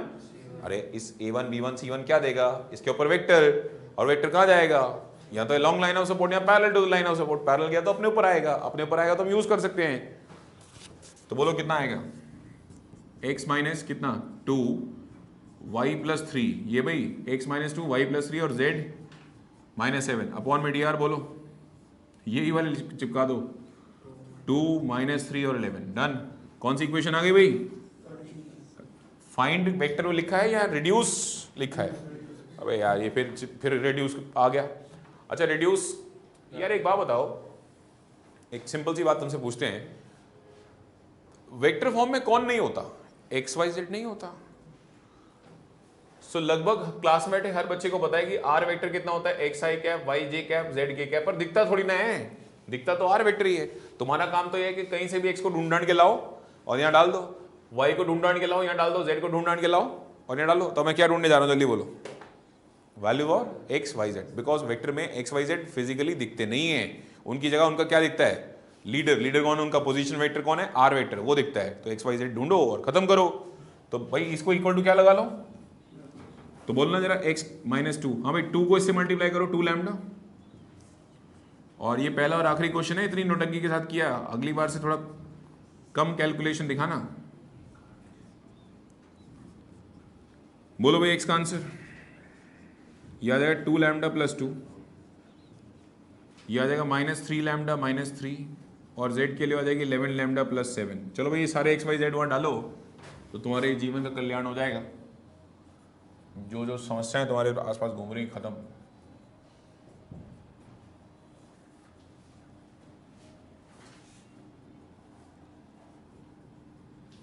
यार ये उस फॉर्म में तो नजर नहीं आ रहा जैसे आना चाहिए। तो इससे आ ले लो 2i कैप, इससे ले लो माइनस 3j, इससे ले लो 7k। 2i माइनस 3j और प्लस 7k, और बाकी जो बचे उनसे पहले लैम्डा छीन लो। इसके पास भी लैम्डा है, इसके पास भी लैम्डा है, इसके पास लैम्डा, लैम्डा ले लो भी इन सबसे। अंदर क्या बचा 2i, अरे ब्रैकेट खोलोगे ना, 2i इधर क्या बचेगा माइनस 3j, इधर क्या बचेगा, डन। 11 7 11। Good out. तुम्हें निकालना सिखा दिया, रिडक्शन सिखा दी, राइट। अब तुमको क्या लगता है कि हमारे टीचर जो कम्युनिटी होती है इतनी अच्छी होती है कि तुम्हें पासिंग थ्रू पॉइंट भी हम दें और इतनी शराफत से डीआर्स भी हम ही दें? तो आने वाले सवालों में तुम्हें क्या परेशानी आएगी, सर पासिंग थ्रू पॉइंट तो है, डीआर नहीं है। लेकिन डीआर निकालने का हम क्या देंगे तुम्हें, सोर्स देंगे, लेकिन ऐसा वाला सोर्स नहीं देंगे ये इसके पैरेलल है, इसको तो देख के कोई उठा लेता है। ऐसा वाला देंगे जिसमें थोड़ा काम करना पड़े। तो ऑब्वियसली आने वाले टाइम के क्वेश्चंस तो यही हैं जो मैंने पढ़ाए, लेकिन मैं तुम्हें क्या सीधे सीधे नहीं देने वाला, डीआर्स नहीं देने वाला सीधे सीधे ना। तो करो, कॉपी करो जल्दी से इसको।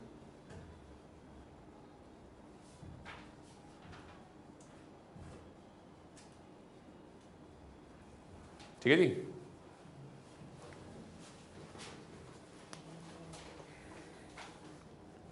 लिखो next, method number 2 point form. मैंने बोला था ना लाइन इन स्पेस निकालने के कितने मेथड हैं, 2 हैं। उनमें से पहला 1 पॉइंट डीआर फॉर्म और दूसरे का नाम 2 पॉइंट फॉर्म। तो बताएं भाई 2 पॉइंट फॉर्म क्या होता है? हमें कुछ नहीं है ना। वो मूवी आई थी ना पीके, उसकी भाषा में बात करें तो कोई तुम्हारी फिरकी ले रहा है।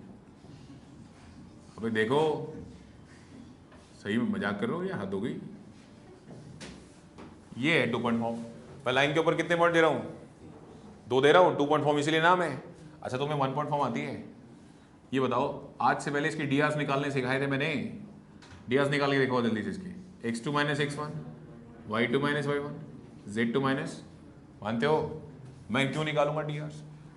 तुम जो आज से पहले कार्टेशियन इक्वेशन ये लिखते थे x minus x1 upon a, y minus y1 upon b, z minus z1 upon c लिखते थे तुम, मैं नहीं लिख रहा ए बी सी, मैं सीधा क्या लिख लूंगा, x2 minus x1, y2 minus y1, z2 minus z1। याद आया तुम्हें? ये वही है 1 पॉइंट स्लोप फॉर्म और 2 पॉइंट फॉर्म में क्या फर्क था?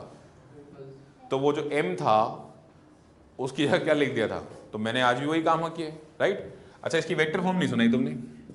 ये तो कौन सी सुना दी तुमने? तो कार्टेशियन सुनाई। अरे पुरानी बताओ ना, वेक्टर फॉर्म सुनाओ जरा, क्या लिखते? पुरानी वाली सुना दो चलो तुम। आर वेक्टर इक्वल टू कितना?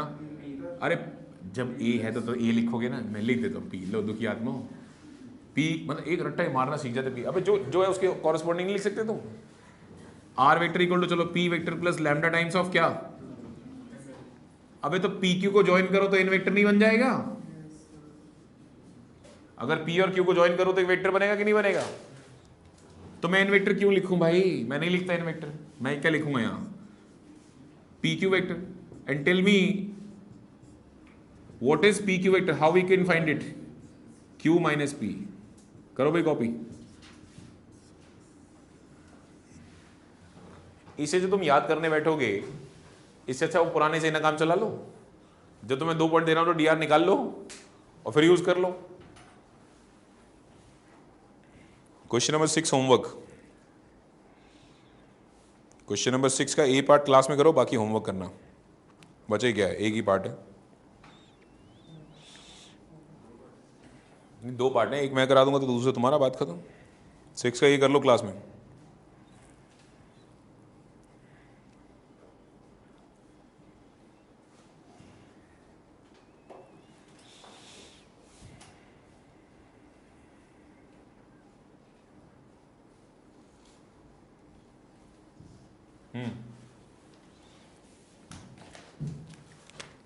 क्वेश्चन नंबर 6 ए पार्ट कहता है एक लाइन की इक्वेशन निकालो जो 2 पॉइंट से पास हो रही है। क्वेश्चन नंबर 6 का ए पार्ट है, find the equation of vector equation of a line passing through the point. एक ये पॉइंट है कोई P जिसका पोजीशन वेक्टर दिया है 3i 4j माइनस 7k, और एक Q पॉइंट है जिसका पोजीशन वेक्टर गिवन है i plus j plus k ना 6k। Find also it's Cartesian equation. अरे वो तो बात की बात है, बोलो भाई क्या लिखूं? लाइन की इक्वेशन क्या लिखूं? वेक्टर कह रहे हैं तो p vector plus lambda times of q minus p। बताओ भाई p वेक्टर क्या है? डायरेक्ट लिखा हुआ है 3i plus 4j minus 7k। बाकी तुम समझदार बच्चे हो, माइनस कर करके लिख दो।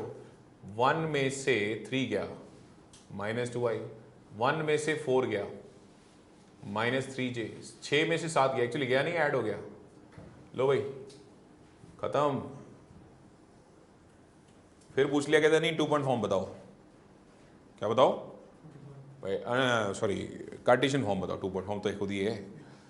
कार्टेशियन फॉर्म कैसे निकलेगी? x माइनस x1 अपॉन ए नहीं, x2 minus x1, y minus y1 upon y2 minus y1, z minus z1 upon z2 minus z1। तो बताओ भाई इसको ले लें x1 y1 z1, तो पॉइंट बोलो। ये x1 ये y1 ये z1, क्या बोलूँ मैं अब? x minus 3 y minus 4 z plus 7 upon में x2 यानी 1 में से 3 गया माइनस 2, 1 में से 4 गया माइनस 3, 6 में से 7 गया नहीं, एक्चुअली ऐड हो गया। 6 में से माइनस 7 गया ना, तो 13 हो जाएगा। ये आंसर है। तो एक कार्टेशियन इक्वेशन तुम्हारे सामने है, एक वेक्टर तुम्हारे सामने है। ठीक है जी, मुझे जितना पढ़ाना था लाइन एंड स्पेस में पढ़ा चुका हूँ। आने वाले टाइम में मैं पूरी कोशिश करूंगा कि तुम्हें डीआर इतनी आसानी से अवेलेबल ना हो। ठीक है जी, लेकिन उसके लिए हमें कुछ और पढ़ना पड़ेगा ना, इतनी आसानी से हम चीज़ों को हैंडल नहीं कर सकते। ये तो तब है जब लंच बॉक्स बिल्कुल पैक होके आया, खाना है, समझ रहे हो? सब कुछ तो मैं दे रहा हूँ, डीआर मैंने दिया, पॉइंट मैंने दिया, अब मैं धीरे धीरे इन चीज़ों को इतनी इजीली अवेलेबल नहीं करवाऊंगा और क्वेश्चन की लेंथ पहुंच जाएगी कहाँ? 4 से 6 नंबर के अंदर। ठीक है जी, तो करते हैं शुरू ना। सबसे पहले क्वेश्चन नंबर 7 करना जरूरी है, नहीं तो हम दुखी रहेंगे काफी। पढ़ लो 7 के ऊपर क्या लिखा है भाई, उल्टा हो गया।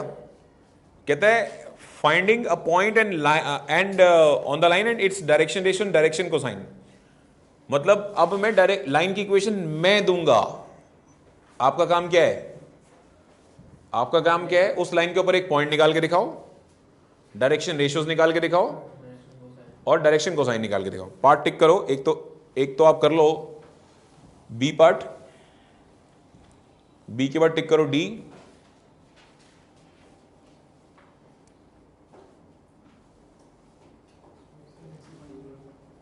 हैं?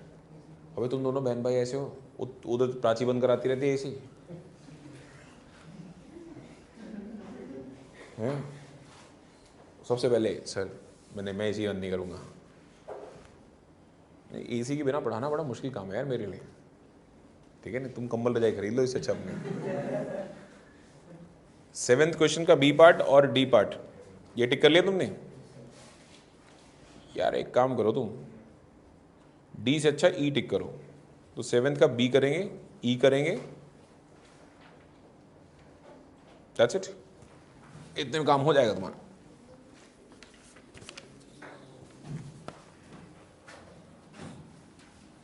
हमें रिवर्स होने जा रहे हैं, रिवर्स समझ रहे हैं। लाइन में दे रहा हूं, तुम पॉइंट निकालोगे, डीआर निकालोगे और डीसी निकालोगे। क्वेश्चन नंबर 7 का बी पार्ट,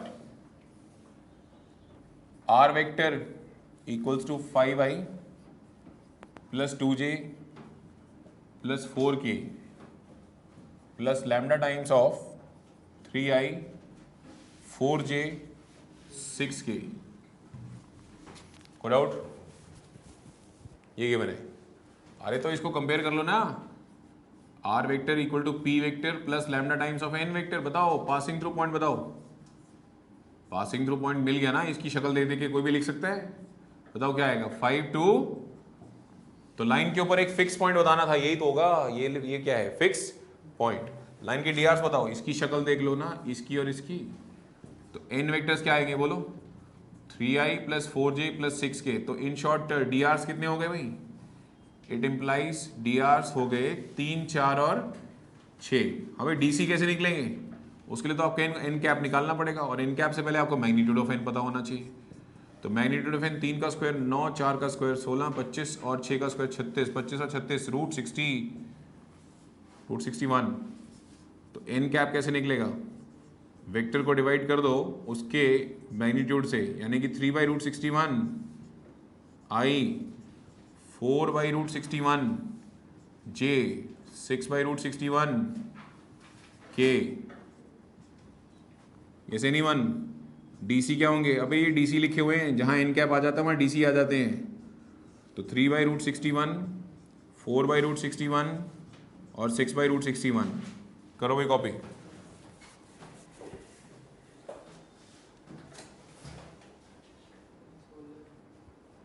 क्या 16 9 25 और 30 सही है। मैंने पता नहीं, मुझे गुरु के देख रहा है, हो सकता है मैंने गलत लिख दिया। हाँ कोई डाउट है इसमें, कितना तो क्लियर है। ये रिवर्स भी आना चाहिए समझना। रिवर्स समझते टाइम सबसे ज़्यादा बच्चों की गलतियां होती हैं कार्टेशियन में।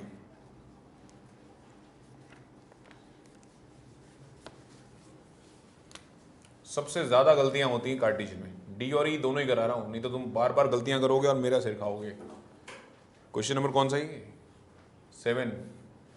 3x - 2/3 3 - 5i upon 10 5 - 2z upon कितना 6। जैसे ही मैं बोलता हूं ना बच्चे को इससे कंपेयर कर ले, आंसर ले ले, बच्चा भी मेरी तरफ देख रहा होता है, क्या कह रहे हैं सर। x का कोफिशिएंट कितना है अपना 1, और यहाँ क्या लिखा है, और मैं कंपेयर कर लूँ। मेरे ख्याल से ना पहले बहुत कुछ ठीक करने की जरूरत है, ये कंपेयर करने लायक नहीं है सिचुएशन। ऊपर नीचे 3 से डिवाइड कर दो भाई, नीचे 1 हो गया। इधर -5 से डिवाइड करना, क्यों भाई 5 से क्यों नहीं कर रहे, अरे y का कोफिशिएंट +1 होता है, तो -5 से डिवाइड करो। तो -5 से डिवाइड करते y का कोफिशिएंट प्लस आ गया, -3/5 ये हो गया, और 10 को डिवाइड करूंगा -5 से, -2 हो गया, और इसमें -2 से डिवाइड करना पड़ेगा, तो z -5/2 राइट, z -5/2 और 3, इनफैक्ट -3। अब तो कंपेयर कर लो और बता दो भगवान के लिए कौन कौन सा फिक्स पॉइंट है। चलो बताओ, पॉइंट बताओ, पॉइंट Px1 y1 z1 कौन होता है? वो निकला तुम्हारा 2/3, 3/5, 5। अरे माइनस कहाँ से आ गए गुरु? माइनस माइनस तो कंपेयर ही हो रहे हैं, उल्टा प्लस होता तो मैं जेब से देता उसको माइनस, तो खुद ही माइनस। बीच में कंपेयर करने के लिए बीच में क्या होना चाहिए? मान लो ये प्लस लिखा हुआ है, तो कभी x + 2/3 लिखा आ जाए तो मैं तो उल्टा उसको ऐसे लिखूंगा ताकि मैं कंपेयर कर सकूं। मैं लिखूंगा जबरदस्ती उसका बीच का साइन माइनस, ठीक है जी। फिलहाल तो खुद ही माइनस में है। अच्छा भाई, डायरेक्शन रेशियोज बोलो जल्दी जल्दी। तो आया 1, -2 और -3। डीसी खुद होमवर्क ना, अरे डीसी निकालना सीख तो ली, डीआरडीसी खत्म करके आए, दोबारा थोड़ा करेंगे यहाँ पर। डीसी होमवर्क करना, ई पार्ट खुद करना, ई पार्ट खुद कर दो।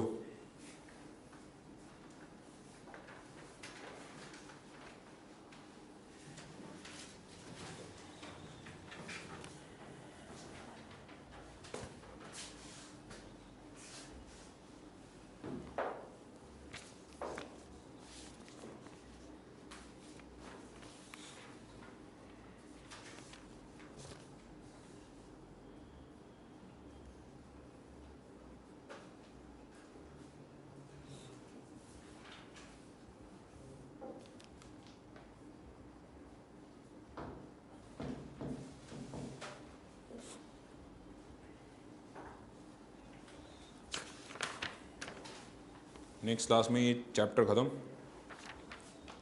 फिर शुरू करेंगे प्लेन, मतलब फ्राइडे वाली क्लास में प्लेन। प्लेन थोड़ा बड़ा है, फ्राइडे वाली क्लास भी लेगा, मंडे वाली क्लास भी लेगा, और फिर फ्राइडे वाली क्लास भी लेगा। प्लेन बड़ा है, नहीं डिफ़िकल्ट तो नहीं। खैर मैथ्स डिफ़िकल्ट कैसे हो सकती है यार? मुझे तो ज़िंदगी में डिफ़िकल्ट लगी नहीं, तुम्हारे को पता नहीं कहाँ से लगती है। कभी कभी तंग करती है, लेकिन पढ़ते रहो तो ठीक होती रहती है ये। तुम पढ़ाई छोड़ देते हो ना, गिव अप कर देते हो, दिक्कत वहाँ से होती है। कोई टॉपिक समझ नहीं आया, छोड़ यार मूवी देख के आते हैं। छोड़ो मत, उसको पकड़ो यार।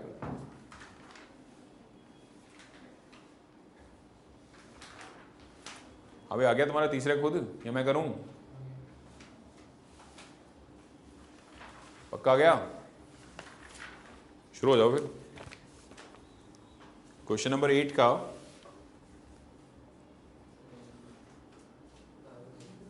सारे क्यों करेंगे? क्वेश्चन नंबर 8 का बी पार्ट करो।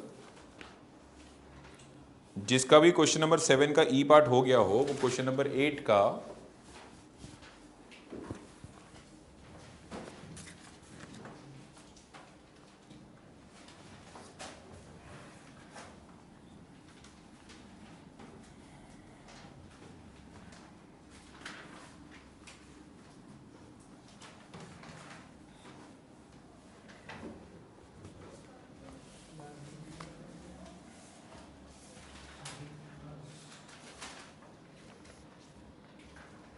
क्वेश्चन नंबर 7 का ई पार्ट, 6x - 2 3y + 1 3 - 2z। इसको ठीक करने के लिए ऊपर 6 से डिवाइड किया, नीचे 1 है भाई सबके, ऊपर 6 से डिवाइड किया तो ये आ गया 1/3, और नीचे तो 1/6 हो गया। इसको 3 से डिवाइड किया तो y + 1/3 अपॉन 1/3 हो गया, और इसको तो -2 से डिवाइड किया तो z - 3/2 अपॉन -1/2। इसको कंपेयर कर लो, x - x1/a, y - y1/b, z - z1/c।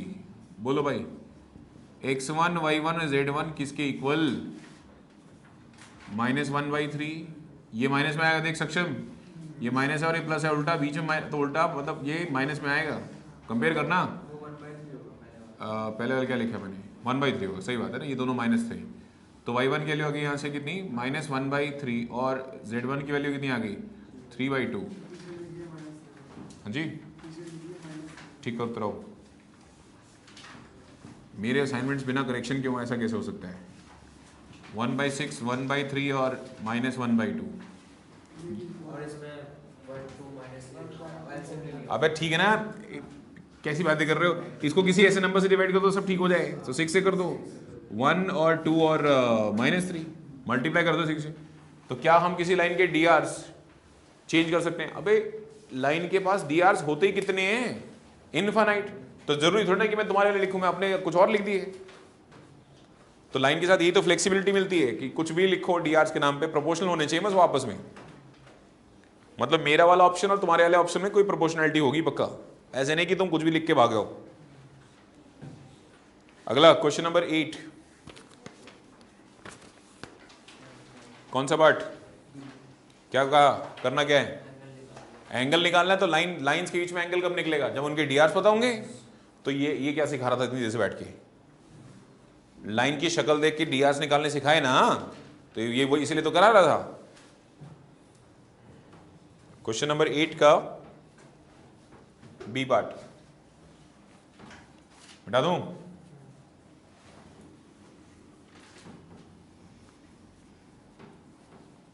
इस चैप्टर को खत्म करने के बाद जल्दी से जल्दी किसको पकड़ो? प्रोबेबिलिटी को, क्योंकि वो भी एक ऐसा टॉपिक है तंग तो वो भी करता है। उसके बाद फिर फुल एंड फाइनल तुम्हारा क्या रह जाएगा? बस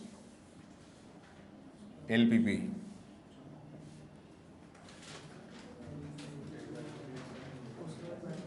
मैट्रिक्स रिलेटेड मैंने कराना ही नहीं है, मैंने पहले बोल दिया था।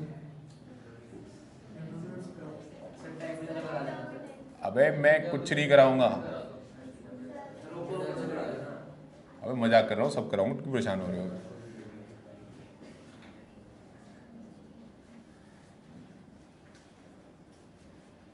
क्यों परेशान हो रहे हो? कराऊंगा, सब कुछ कराऊंगा, लेकिन कराऊंगा लास्ट में, क्योंकि उसको नहीं झेल सकता मैं, बहुत मुश्किल होता है उसको झेलना।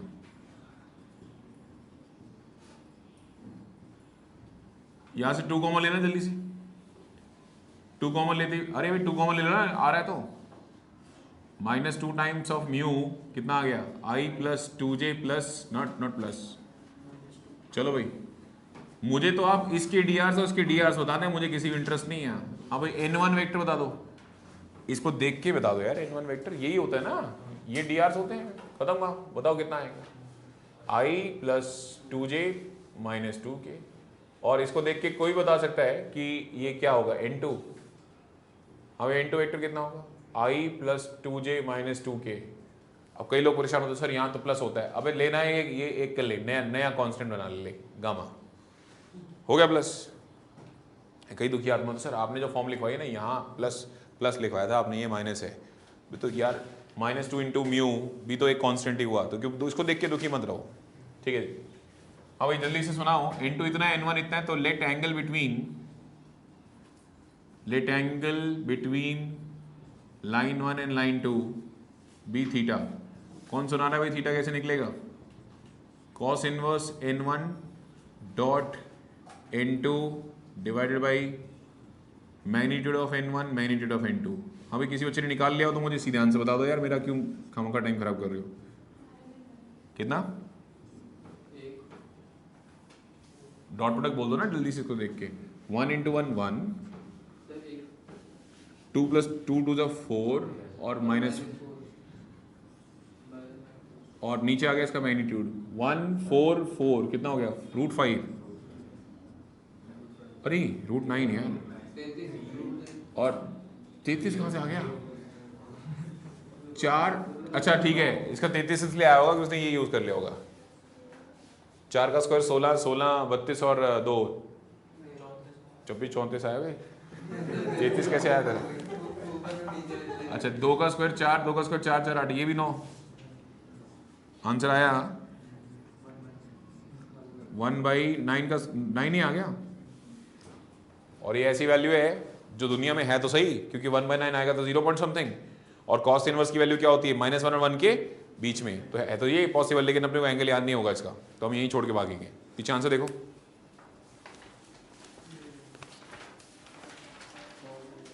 क्या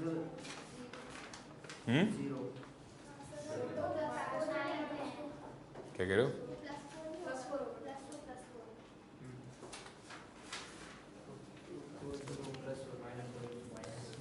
वन इंटू वन 1, 2 इंटू 2 4 और -2 +4 सही है। 9/9 1। हाँ भी सुना है कभी कॉस इनवर्स में 1 आते हुए? तो थीटा कितना है? 0। डाउट? अब रिमार्क लिखो। नहीं क्यों लिखो? नहीं लिख रहे।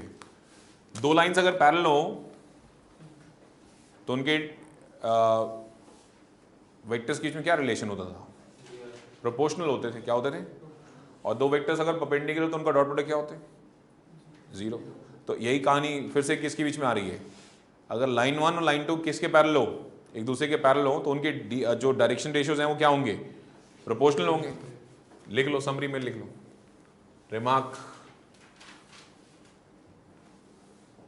रिमार्क्स में लिखो। मान लीजिए लाइन 1 की इक्वेशन हमने दी है आपको, R vector equals to P1 plus lambda times of N1 vector, और लाइन 2 की इक्वेशन हमने दी है आपको, R vector equal to P2 plus lambda times of N2, और लाइन 1 पैरेलल है, पहला पार्ट लाइन 1 पैरेलल है लाइन 2 के, तो आप बिंदास कहें कि N1 वेक्टर किसके लैम्डा टाइम्स होगा? N2 के। या लैम्डा यूज हो चुका है तो कुछ और यूज कर लो, या अल्फा यूज कर लो, या बीटा यूज कर लो, तो यहाँ लैम्डा यूज हो जाएगा।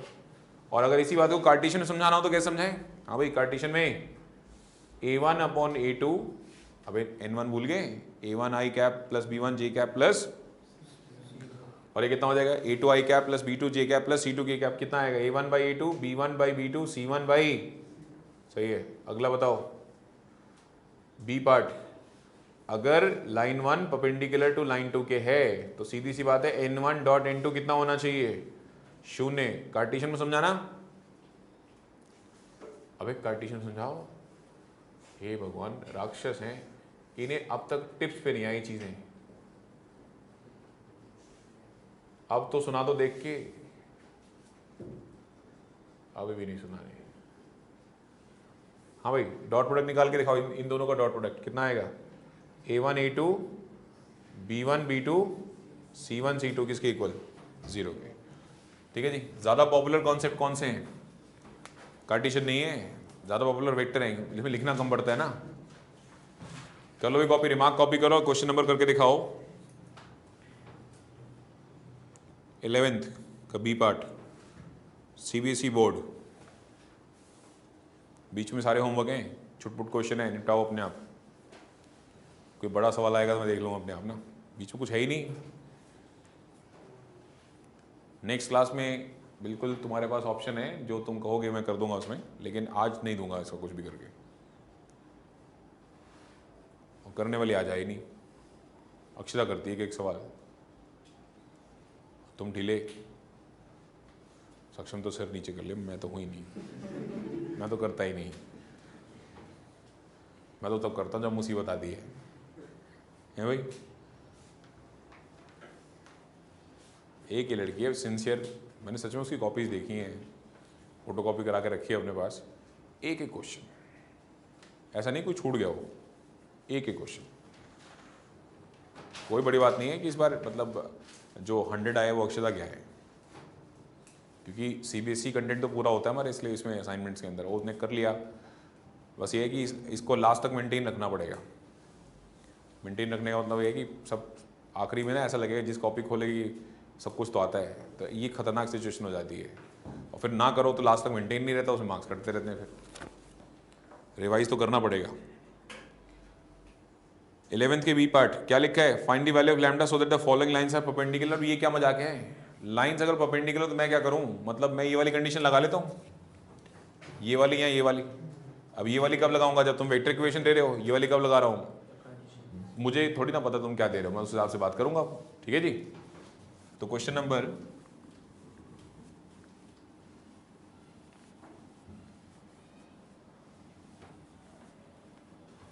हम्म 11th का बी पार्ट, ये लाइन 1 दी है भाई, x minus 5 lambda plus 2 2 minus Y by 5 1 minus Z by minus 1 और ये लाइन 2 दी है x बाई 1। अबे इसने ऐसे दिए, तुम टिक करके लिख दो। चलो मैं अगले से मैं लिखूंगा, रुको। हमें लाइन 2 आ गया x by 1 2y plus 1 upon 4 lambda 1 minus Z by minus 3। Start करें। यहाँ बोर्ड पे ध्यान देना, ये तो ठीक ही है, इसमें क्या दिक्कत है? कोई दिक्कत नहीं है। ये गड़बड़ है, माइनस ए मल्टीप्लाई कर डिवाइड करो, मतलब ऊपर नीचे माइनस से डिवाइड कर दो, ठीक हो जाएगी। ये भी गड़बड़ है, ऊपर नीचे माइनस से डिवाइड करो तो अब ठीक हो जाएगी। और इसको देख के बताओ जल्दी से, A1 B1 C1 बताओ कितने? A1 B1 C1 क्या होगा? 5 लैम्डा प्लस 2 माइनस 5 और 1। और लाइन 2, अरे ये तो ठीक ही नहीं है यार, ऐसे लिखो ना इसको, x minus 0 by 1 2y minus of minus 1 upon 4 lambda. In fact इसको तो 2 से डिवाइड भी करना पड़ता, तो 2 से डिवाइड करके बता दो यार। y प्लस 1 बाई 2 अपॉन कितना? 2 लैम्डा। और इसको माइनस 1 से डिवाइड करते तो इतना आता। तो बताओ इसके डी आर्स क्या आएंगे? A2 B2 C2 1 2 lambda 3। बताओ भाई, लाइन 1 परपेंडिकुलर टू व्हाट? ऐसा तुमने कहा है, it means A1 A2 B1 B2 C1 C2 किसके बराबर होगा? 0 के। तो करना भाई ओरल। 5 लैम्डा प्लस 2 को 1 से मल्टीप्लाई किया तो 5 लैम्डा प्लस 2 ही आएगा। माइनस 5 को इससे मल्टीप्लाई किया तो माइनस 10 लैम्डा आएगा। और 1 को 3 से मल्टीप्लाई किया तो 3 आएगा, इक्वल टू 0 आएगा। देखो जरा क्या आएगा। यह आएगा माइनस 5 लैम्डा, 2 और 3 5, उधर गया माइनस 5। लैम्डा की वैल्यू कितनी? 1। करो कॉपी, लैम्डा की वैल्यू 1।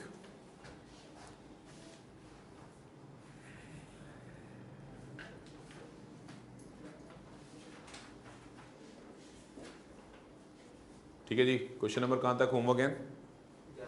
11 तक। अब 12 भी होमवर्क आ रहा है टाइम अभी।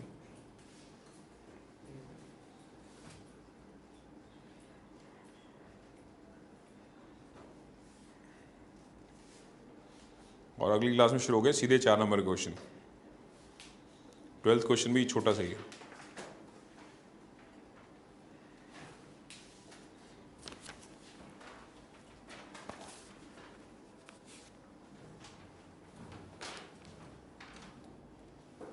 आज ही हो जाएगा, थोड़ा सा एक्स्ट्रा पढ़ लेंगे तो। ठीक है जी। नहीं पढ़ोगे तो बात अलग है, चलो फिर नहीं कराएंगे। नहीं, 12th कर रहे हैं, बस अभी छोड़ रहे हैं। वैसे भी एक्सेस हो जाएगा तुम्हारे लिए, संभालना है इतना ही। मिटा दूं?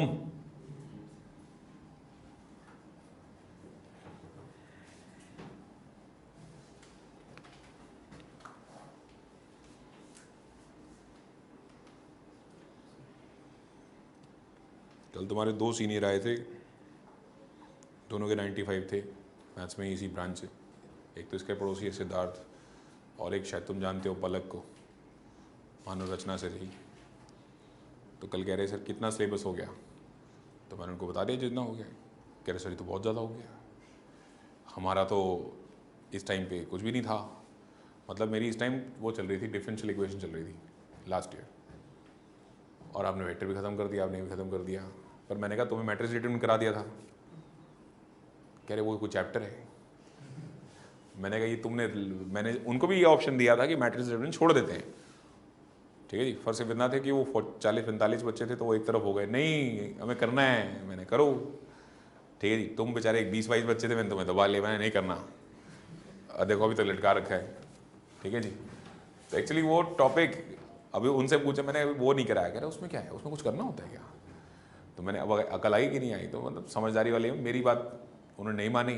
तो लास्ट तक सिलेबस यहाँ तक क्या था? डिफरेंशियल इक्वेशन था। ये काम के चैप्टर सारे डिले चल रहे थे, और वो छोड़ दिया तो वो तो कभी भी देखो हंसते हंसते करते जाएंगे, कोई दिक्कत नहीं, मतलब बोर्ड्स के एक दिन पहले भी करा देंगे, आओ इमेटरी ट्रीटमेंट करा रहे हैं, ठीक है जी। नहीं ये जस्ट प्रपोजल है, जितना नहीं करा ऐसा होगा नहीं, कर तो खैर मैं जनवरी के या दिसंबर के एंड तक खत्म कर दूंगा, लेकिन ये है कि इसके लिए बड़ा, इस चैप्टर को पढ़ाने के लिए ना, स्पेशली मैट्रिसेस को पढ़ाने के लिए ना, मुझे अंदर से बड़ी मोटिवेशन लानी पड़ती है। देखो ये रो इस कॉलम से मल्टीप्लाई हो रही है, ठीक है, और बच्चा भी ना ऐसे ही शक्ल बना के सुन रहा होता है, क्या है पता तो हमें ये, तो फिर मेरे मन में सवाल होता है क्यों मरने आया फिर यहाँ, जाना तू, ठीक है, तू बैठा है तो मुझे पढ़ाना पड़ रहा है, बात खत्म। लेकिन वो क्या करे, चैप्टर ही ऐसा है ना, तो कुछ कर नहीं सकते उसका। डिटर्मिनेंट फिर भी समहाउ इंटरेस्टिंग है, और एप्लीकेशन ऑफ मैट्रिक्स डिटर्मिनेंट तो इस मोटिवेशन में हो जाता है कि इसमें से 6 नंबर का सवाल आना ही आना है, तो कम से कम मोटिवेशन काम आती है। और मैट्रिसेस इतना लंबा चैप्टर पढ़ा, पिछली बार 2 नंबर का आया, तो इंसान का दिल दुखता है यार, मैंने बताओ इतनी मेहनत से कराया और 2 ही नंबर आए, ठीक है। चलो भाई लास्ट करते हैं, क्वेश्चन नंबर 12 के ऊपर हेडिंग पढ़ लो क्या लिखी हुई है, problems based on finding equation of line parallel to the given line. मजे आ गए, तो पहले ही कर चुके हैं यार, अगर 2 लाइनें पैरेलल होंगी तो उनके डीआर क्या होंगे, सेम तो नहीं बोल सकते, प्रोपोर्शनल होंगे, ठीक है, तो अपना काम चल जाता है प्रोपोर्शनलिटी में भी। तो question number 12, find the equation of line, A part करा रहा हूं ना, find the equation of line passing through what 1, -1, 2 और parallel to what, it is my line L and this is your line L1, x minus 3/1, y minus 1/2, z plus 1/-1। अपनी line के direction ratios क्या है, ए B सी, इस line के direction ratios क्या है, A1 B1 C1। देखो कौन से अवेलेबल हैं, what do you mean by कौन से अवेलेबल हैं, क्या तुम्हारा काम किसी से भी चल जाएगा, ऑफ कोर्स किसी से भी चल जाएगा। अगर A1 B1 C1 पता लग गया तो इसके ऊपर एक वेक्टर पता लगेगा और वो हमारे ऊपर ही गिरेगा, तो हम उसको भी यूज कर लेंगे, राइट। तो जल्दी से बताओ A1 B1 C1 कितना, 1 2 और किस भाषा में सवाल लिखा हुआ है, मैं उस भाषा में जवाब दे देता हूँ। क्या है ये, कार्टेशियन। लो लाइन की इक्वेशन सुनो, x माइनस x1 बाई क्या, a लिखूं a1 लिखूं, बोलो क्या लिखूं, जो पता वो लिख दो, सीधी सी बात है। तो a b c नहीं पता, छोड़ो नहीं लिखते। y minus y1 upon b1, z minus z1 upon c1। इसके नीचे लिख देना x1 y1 z1, तुम इसको लोगे ऑब्वियसली, यहाँ ऐसे लिख दिया करो, ये नहीं लिखना तो यहाँ लिख दिया करो पासिंग थ्रू। हाँ भाई पासिंग थ्रू क्या है, p, बताओ भाई answer. All x minus 1 y plus 1 z minus 2 by a1 b1 c1, 1 upon 2 minus 1। कोई डाउट, पक्का, कॉपी शॉपी कर लो। क्या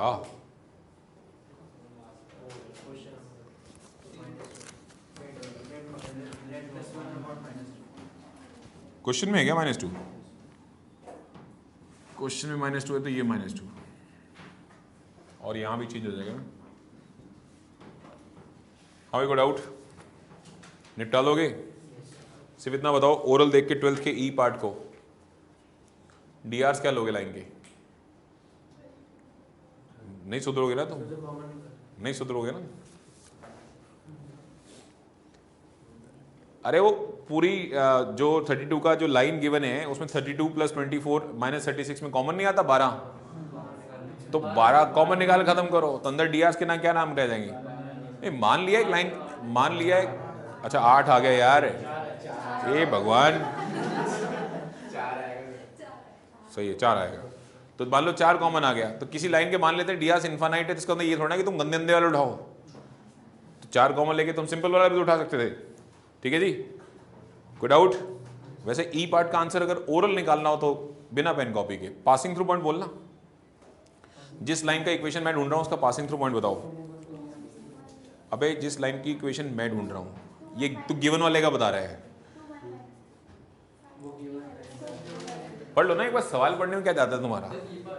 हाँ ई पार्ट में हमारी लाइन जो मेरे को निकालनी है वो किससे पास कर रही है, हाँ लिखा तो ऊपर पूरी लाइन जोड़ के पढ़ो ना, 12th के ऊपर हेडिंग जो लिखी है, find the equation of line passing through the point 5i + 3j - 4k, तो ये हो गया इसका पासिंग थ्रू पॉइंट।